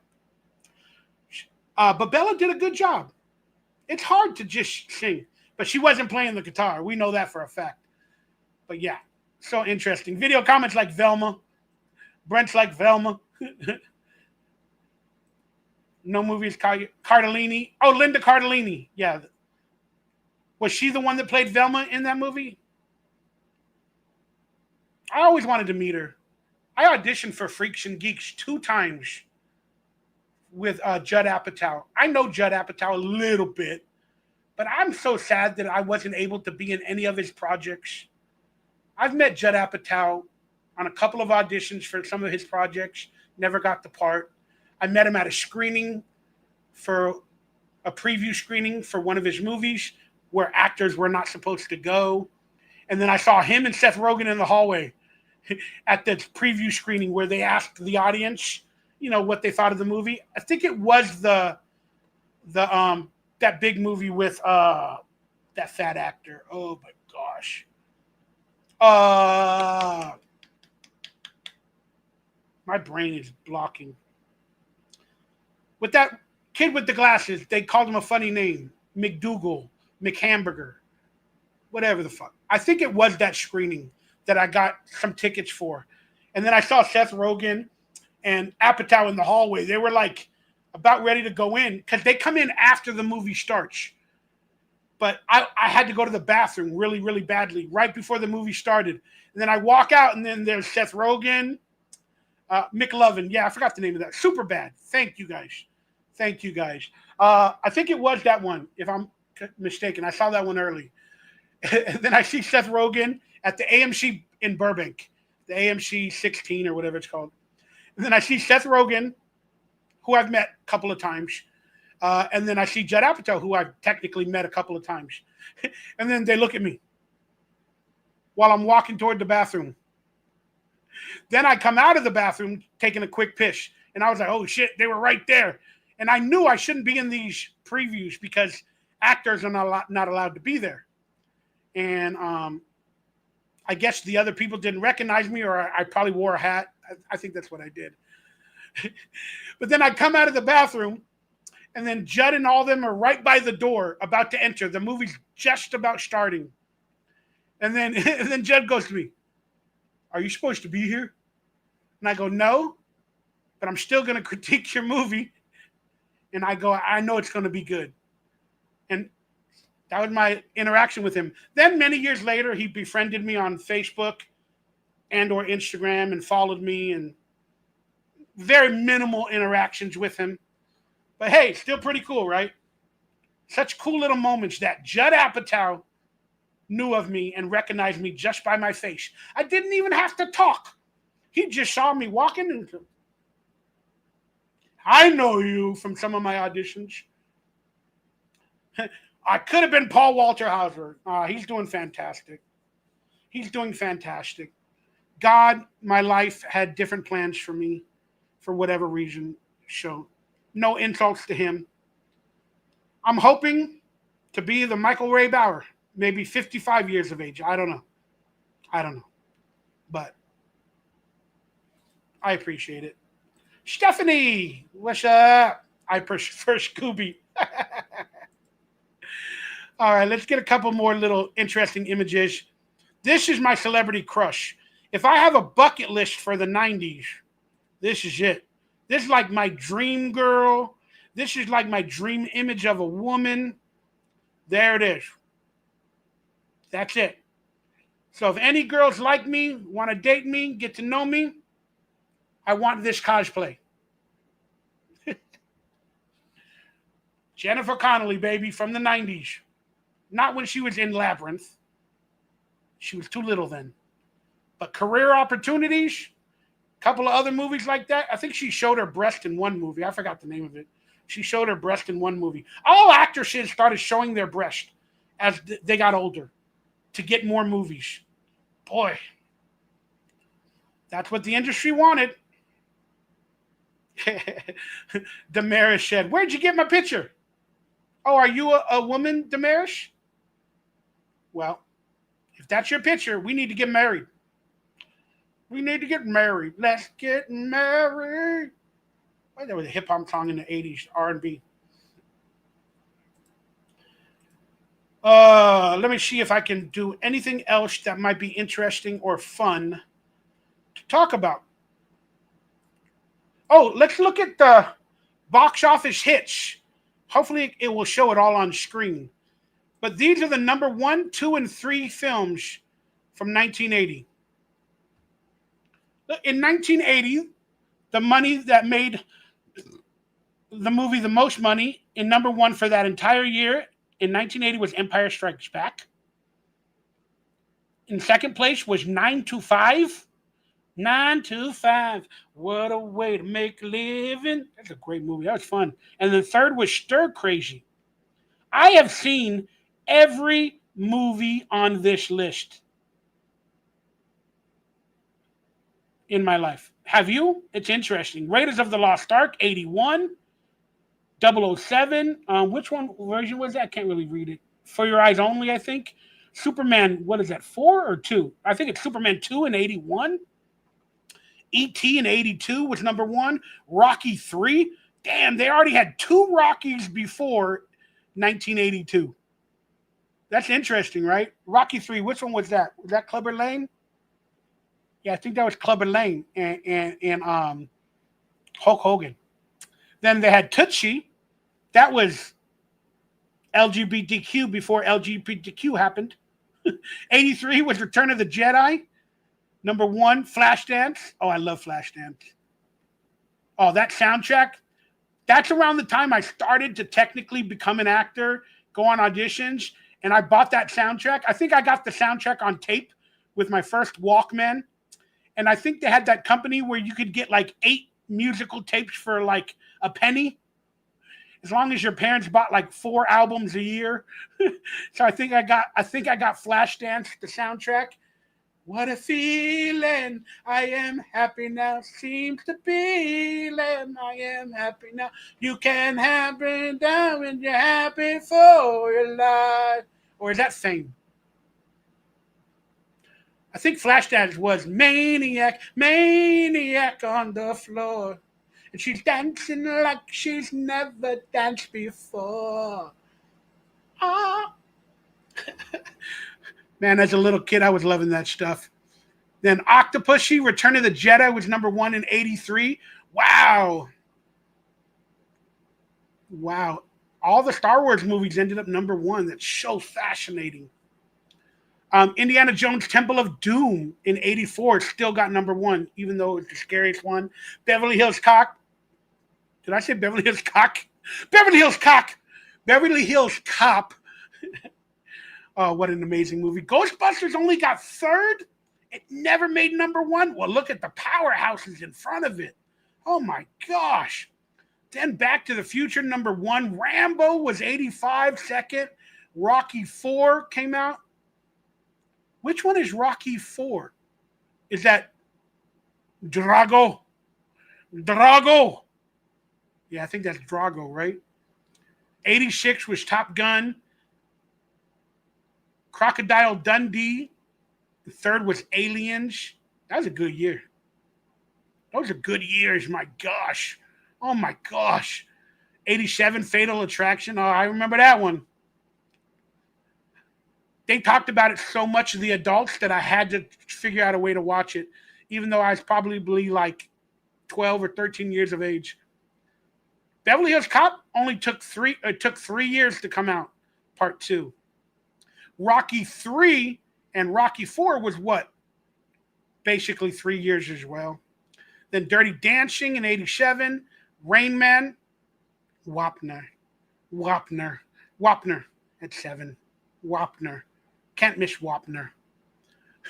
And then Who Framed Roger Rabbit, one of the classic animated movies of the time. Praise Eddie! Praise Eddie! Then Coming to America got 3rd. And 1989, that was when I went officially on my first date. I went to watch Indiana Jones and the Last Crusade with a girl. I went on my first official date to watch that movie. It was like a double date. My friend's dad drove us, picked her up. She was a rich elite girl. She was like a rich elite girl that went to one of these prize schools in LA. But oh, what a great time. Oh my God, that is the year, 89, Indiana Jones and the Last Crusade, Batman, and then Back to the Future Part 2. Fuck. What I wouldn't give to go back to, honestly, right now, looking at it, 1989. I was what, 14, 15? Oh my gosh.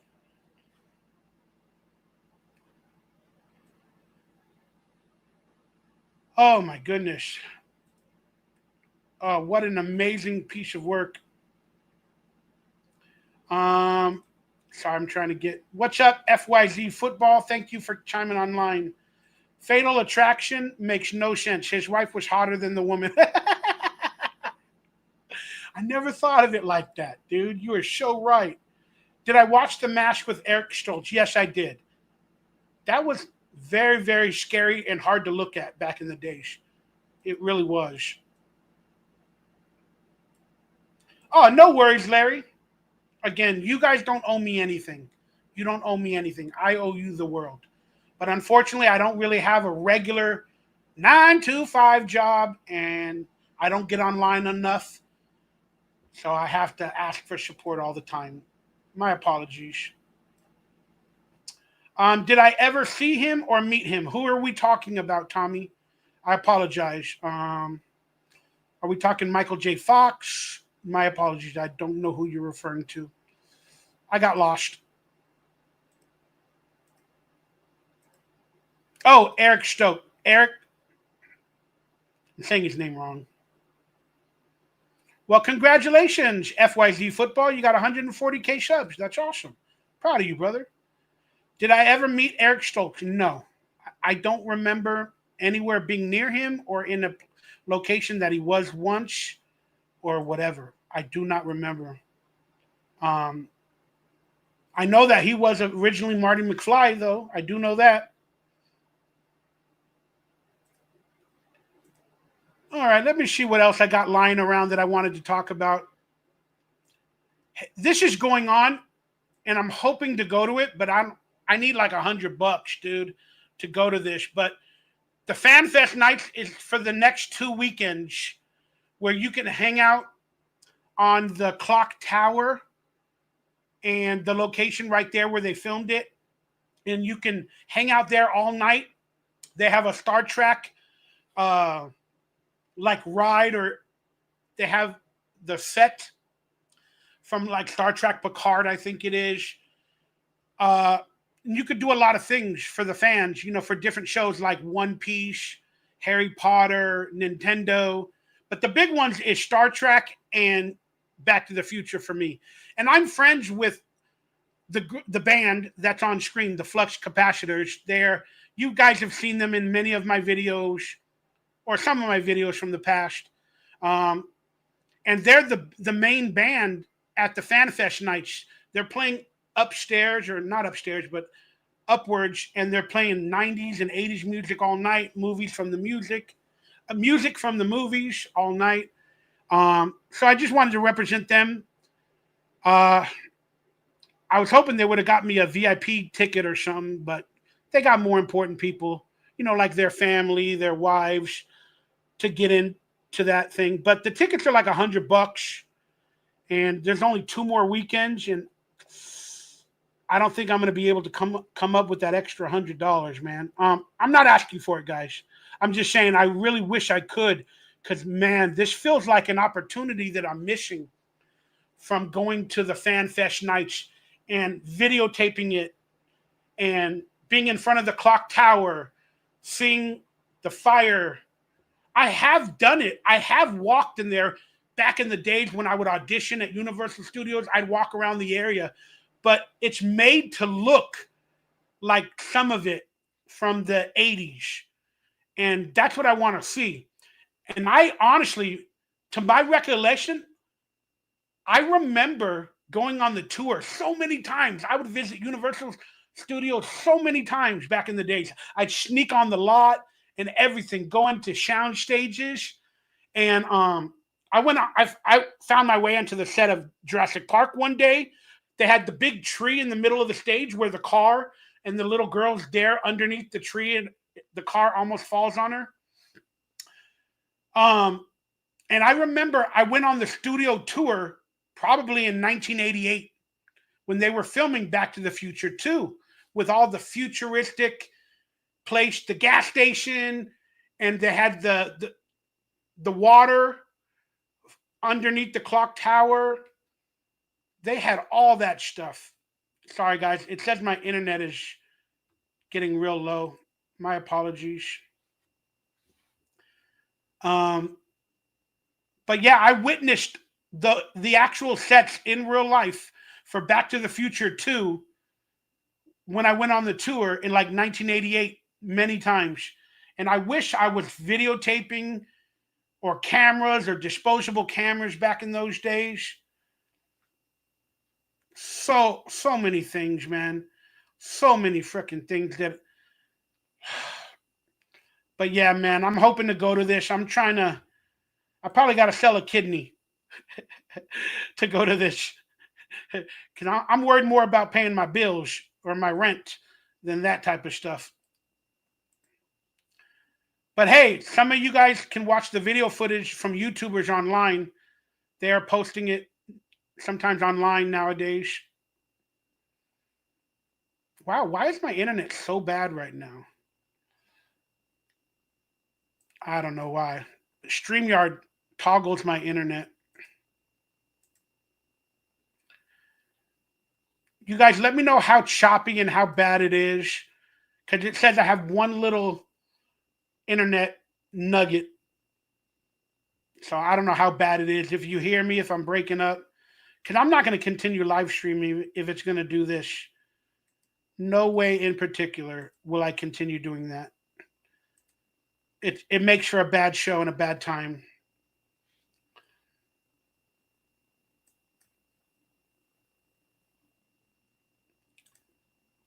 Mishima Bloodline 12 said, it's a little fuzzy, but it's cool.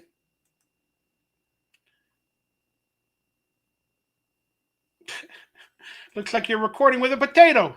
I am a potato. My face does look like a potato. Can still hear you, but the picture is distorted. Yeah. My brother and his wife are at Universal in Orlando today, and I wish I was there. Guys, give me a second. I'm just going to pull out my internet and plug it back in and see if that works. If I go offline, please forgive me. I just want to put out as best of a product as possible. Give me 1 second.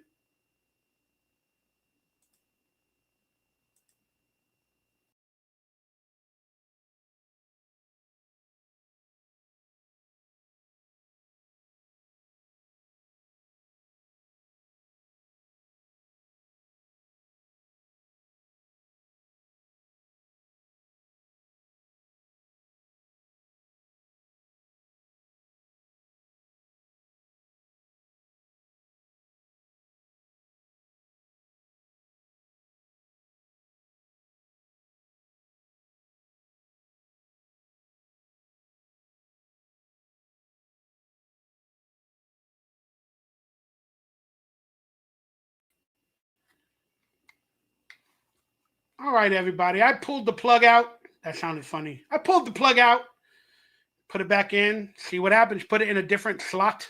I pulled the plug out, put it in a different slot. We're in a different slot. I don't know. We'll see what happens. Who knows? The longer we go along.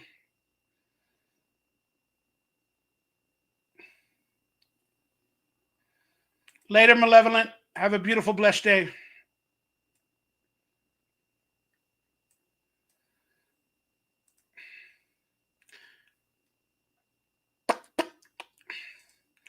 Let's see if there's any videos that I can talk about or that I wanted to present. This story is getting really interesting. His name's not Justin Timberlake. Why can't I think of his name? But it's getting really interesting. Candace Owens did a deep dive. I'm sorry, not Candace Owens. Brett Cooper did a deep dive on him, and it's fascinating how the industry is doing him dirty. And I mean, he probably is hooked on drugs and everything because they're taking everything from him, and he doesn't know how to handle it. Like, he's lost everything, and I guess he's choosing drugs and alcohol, or maybe they're drugging him. I don't know, but it's very interesting, guys. Go check out that girl, Brett Cooper. She does a deep dive on him. That's right, Justin Bieber. My brain is a little off today. But go check out Brett Cooper, man. She did a couple of videos this past week or two about him, and it's fascinating about the music industry and these producers. And my goodness, the older we get, we learn about these things, and it's really, really scary and interesting. Yeah, I'm sure that was a manipulated photo to make Justin look bad. But I just wanted to talk about, he is going through some stuff, Whether he looks like that, I'm not truly saying that. But, there is some stuff going on, and it's really fascinating.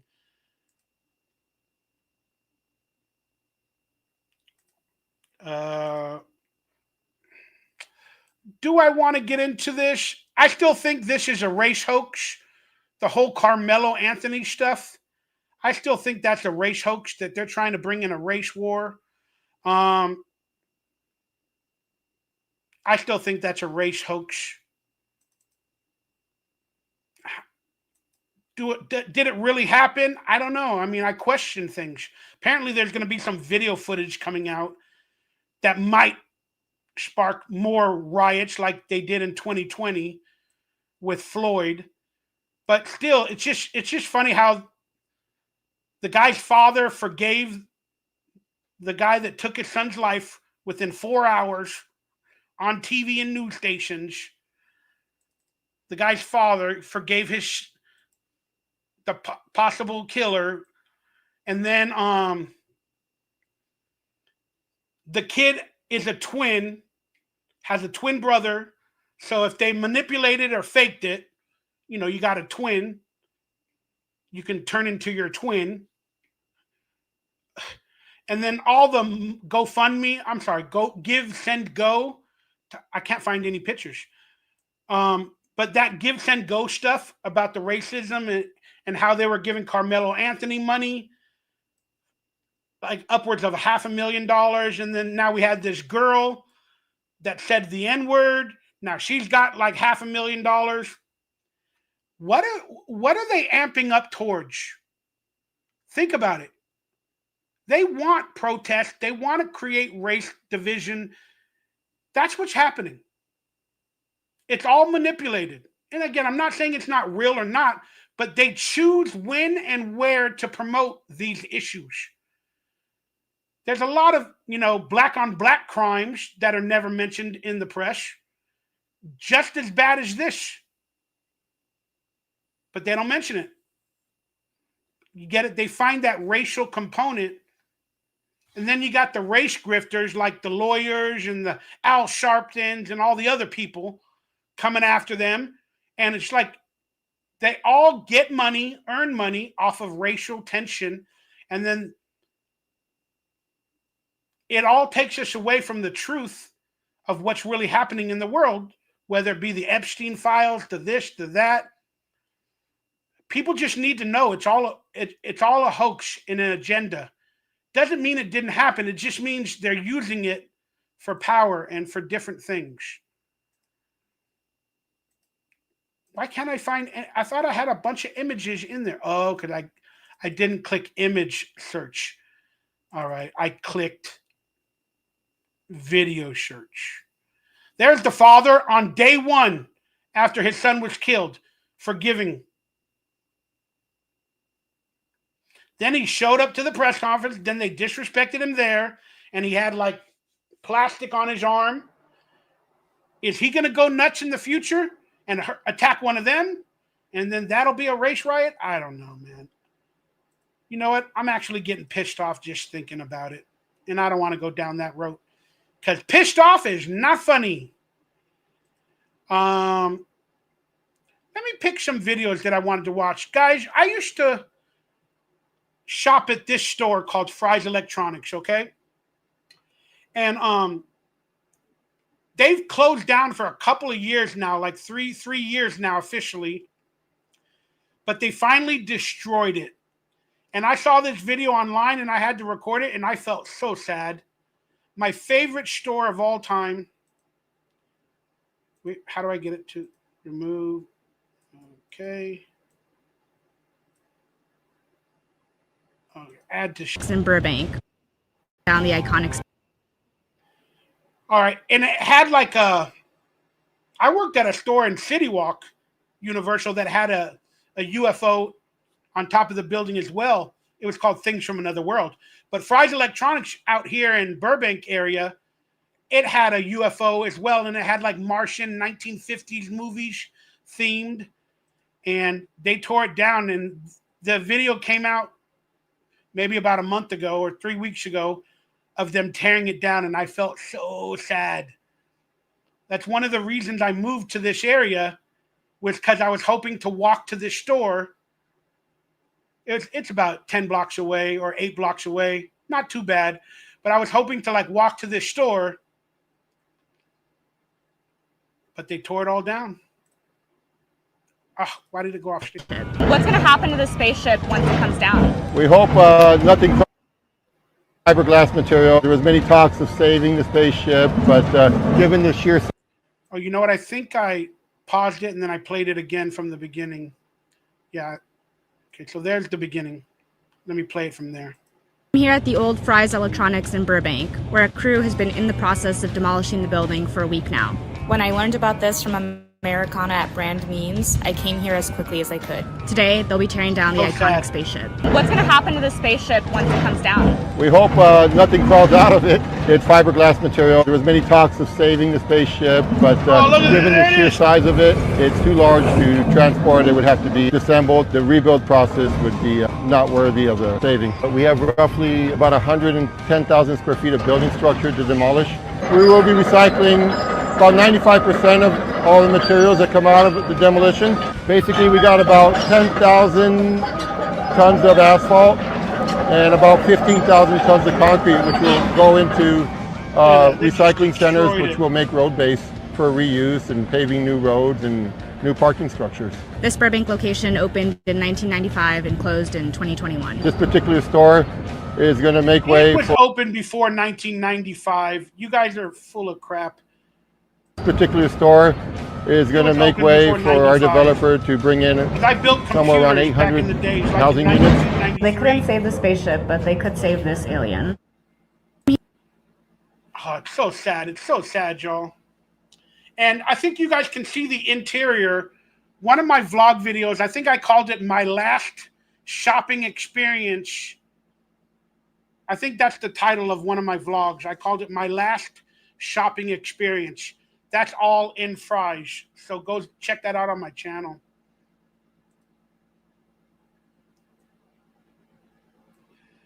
Yeah, there's an element of truth to that stuff.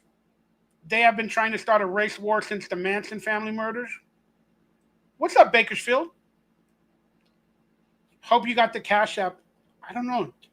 Oh, I did. I didn't see it pop up. My apologies. EG, thank you so much, EG. God bless you. I don't know how to talk to people on Cash App yet. I don't know how to do that. I've been trying to figure out, how to send text messages like through Venmo. I don't know how to do it. There's nothing that says respond or talk to them. There's nothing that says that for me. But thank you so much, Mishima Bloodline.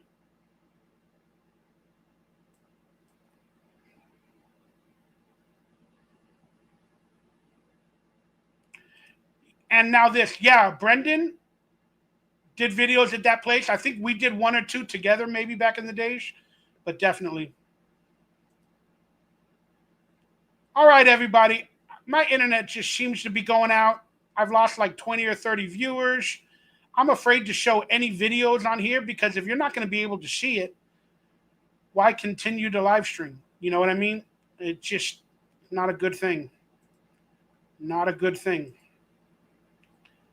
It's not good to do a show like that. I don't know what's happening. Could it be this cable?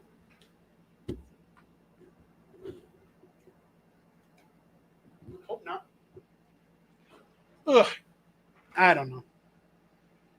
But I've already been online 2 hours and 15 minutes, and it was a good day. Hopefully I can get around my anxieties and do this more.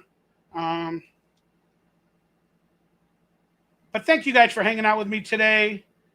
And I hope I got to all your...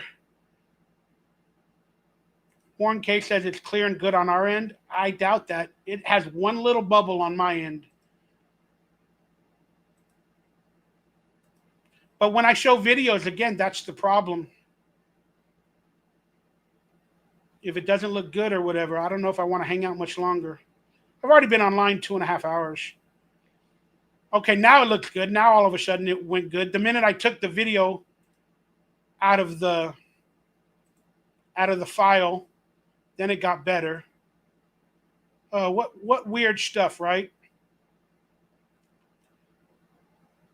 Let me show a couple of memes that had interest to me. Show a couple of memes. I don't know why I got them on here, but I like them. This was a cool one. If you know the story of the girl that was in the princess movie or whatever it was called. Weird, weird, weird, weird. They made a movie where a guy literally stalks a girl and tries to hand her a shoe and marry her. Weird, weird, weird.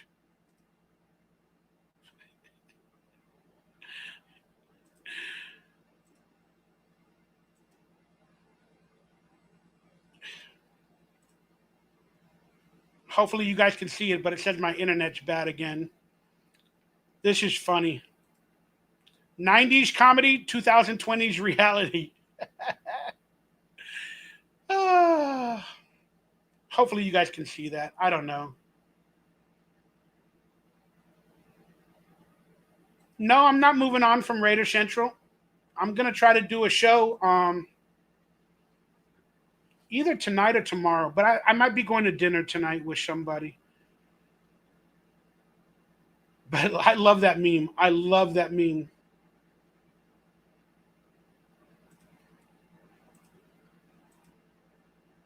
And now this said, trust your body. If it hurts, do another stream when you can. I'd rather you do it when you're mentally and physically ready.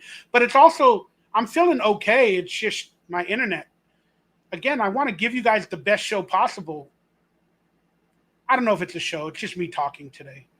But yeah, that's what it is. Let me show you this meme too that I thought was really funny.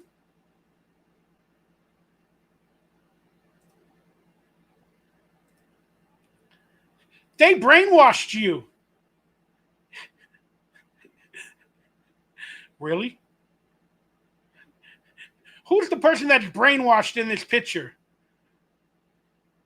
The one with all the logos, the corporations, the this, the that, the stand for this, stand for that, wearing the mask, getting the jabs, and then just one dude with a beard saying, love America. And that person is yelling at them. They brainwashed you. Oh, what a beautiful, beautiful cartoon. And Warren K. I forgot to say, hello, brother. Blessings to you. Love you. Hope you're well. Seems like every pop culture product, cereal boxes, video games, movies, etc. is disappearing. Corporations provide less and charge more. It's sad. I just saw a video on what grocery stores possibly do to old meat. You know, like meat that's starting to turn gray, like beef, you know, because it's approaching its limit. They take the gray meat, they cut it up, or they put red dye in it to make it look pink again. And then they put it out. They put a discount on it, you know, oh, we have to sell by today. But they put like red dye on it and all that. And then they put like a $2 discount on it just to get rid of it. So you're actually still buying not rotten meat, but just on the point of possibly being rotten. But they're making it look fresh to sell it that day. That was very, very scary and freaky that I saw. And Wiggly Sticks, yeah, build the RayBower brand. I don't know if it's a brand. It's more of a DonkeyLips brand, to be quite honest with you. But I definitely got to do some better stuff in the future. And my apologies for always dicking around. Can't beat the taste of red dye fresh off the grill. What's up, Nana? You're still here. Yeah. All right, everybody. I've been online basically 2.5 hours. My internet still says it's acting up. I'm going to get going, but I'm going to say bless you. Thank you guys for supporting today. Please pick up anything in the merchandise store if you can at a later date, or donate at a later date if you feel like it. Hit me up on social medias. Say hello to me in emails, wherever. And if you have a podcast or something you want me to be a part of, I will ask for a guest fee, but I'd like to get to know you a little bit. Hopefully it's not a hit piece about me where we can just hang out. I can earn a few bucks and we could just hang out and talk nonsense about the world. Not about people's problems, not about how people talk, not how about people are stupid or not stupid. We can just get to know each other as human beings. And then on top of that, it's also awesome to make a few bucks from your friendship and your fandom, and I love you all. All right, today is Friday. Have a beautiful, blessed Friday. Thank you guys from the bottom of my heart for always going online live with me, hitting that bell. And whenever I do decide to get online, you guys are always there for me. Thank you. I really mean it. Thank you. God bless you, and let's hope I can do this again later tonight or tomorrow. I don't know yet, but thank you.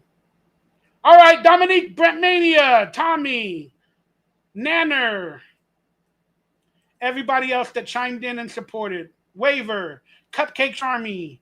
I love you all. I appreciate y'all. Have a beautiful day. Go watch your podcast. Do whatever you want to do, but have a blessed day. And you know what? Well, I'm going to buy food again in the next couple days.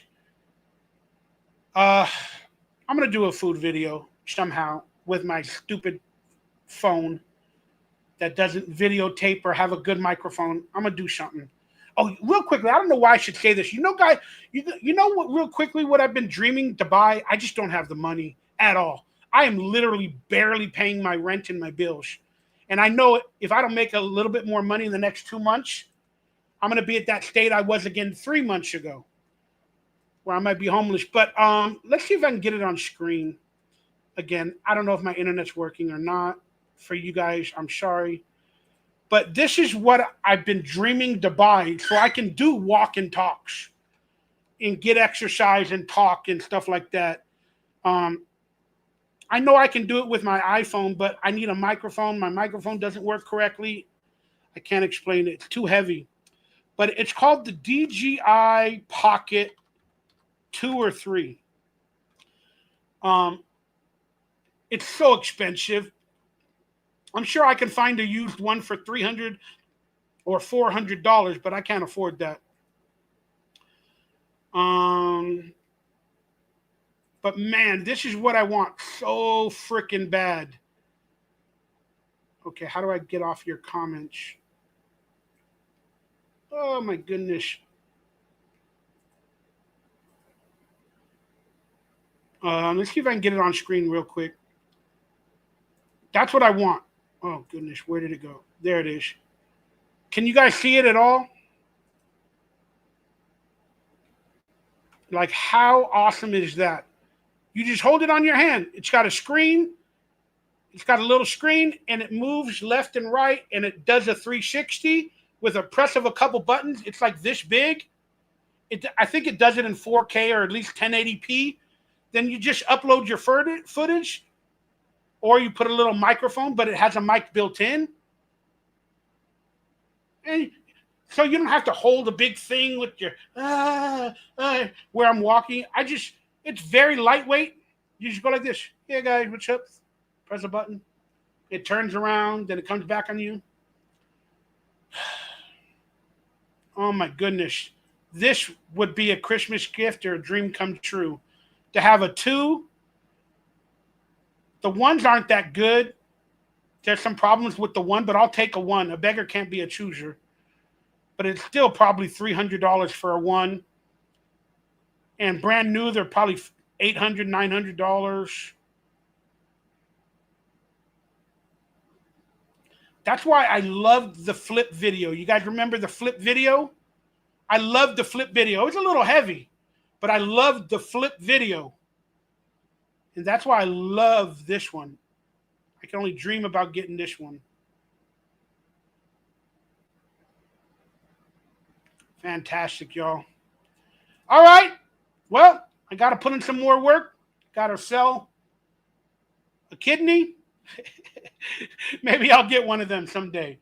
All right, guys. Thanks for hanging out with me. I'll talk to you soon. God bless. From the bottom of my heart, thank you. Variable volume, Mishima, Nanner, Larry. Love y'all. Good night. Have a beautiful Friday. It's Friday, Friday. Gotta get down on Friday. I might be meeting with a certain member or two of Rilo Kiley tonight, as they're in town. Love y'all. Later.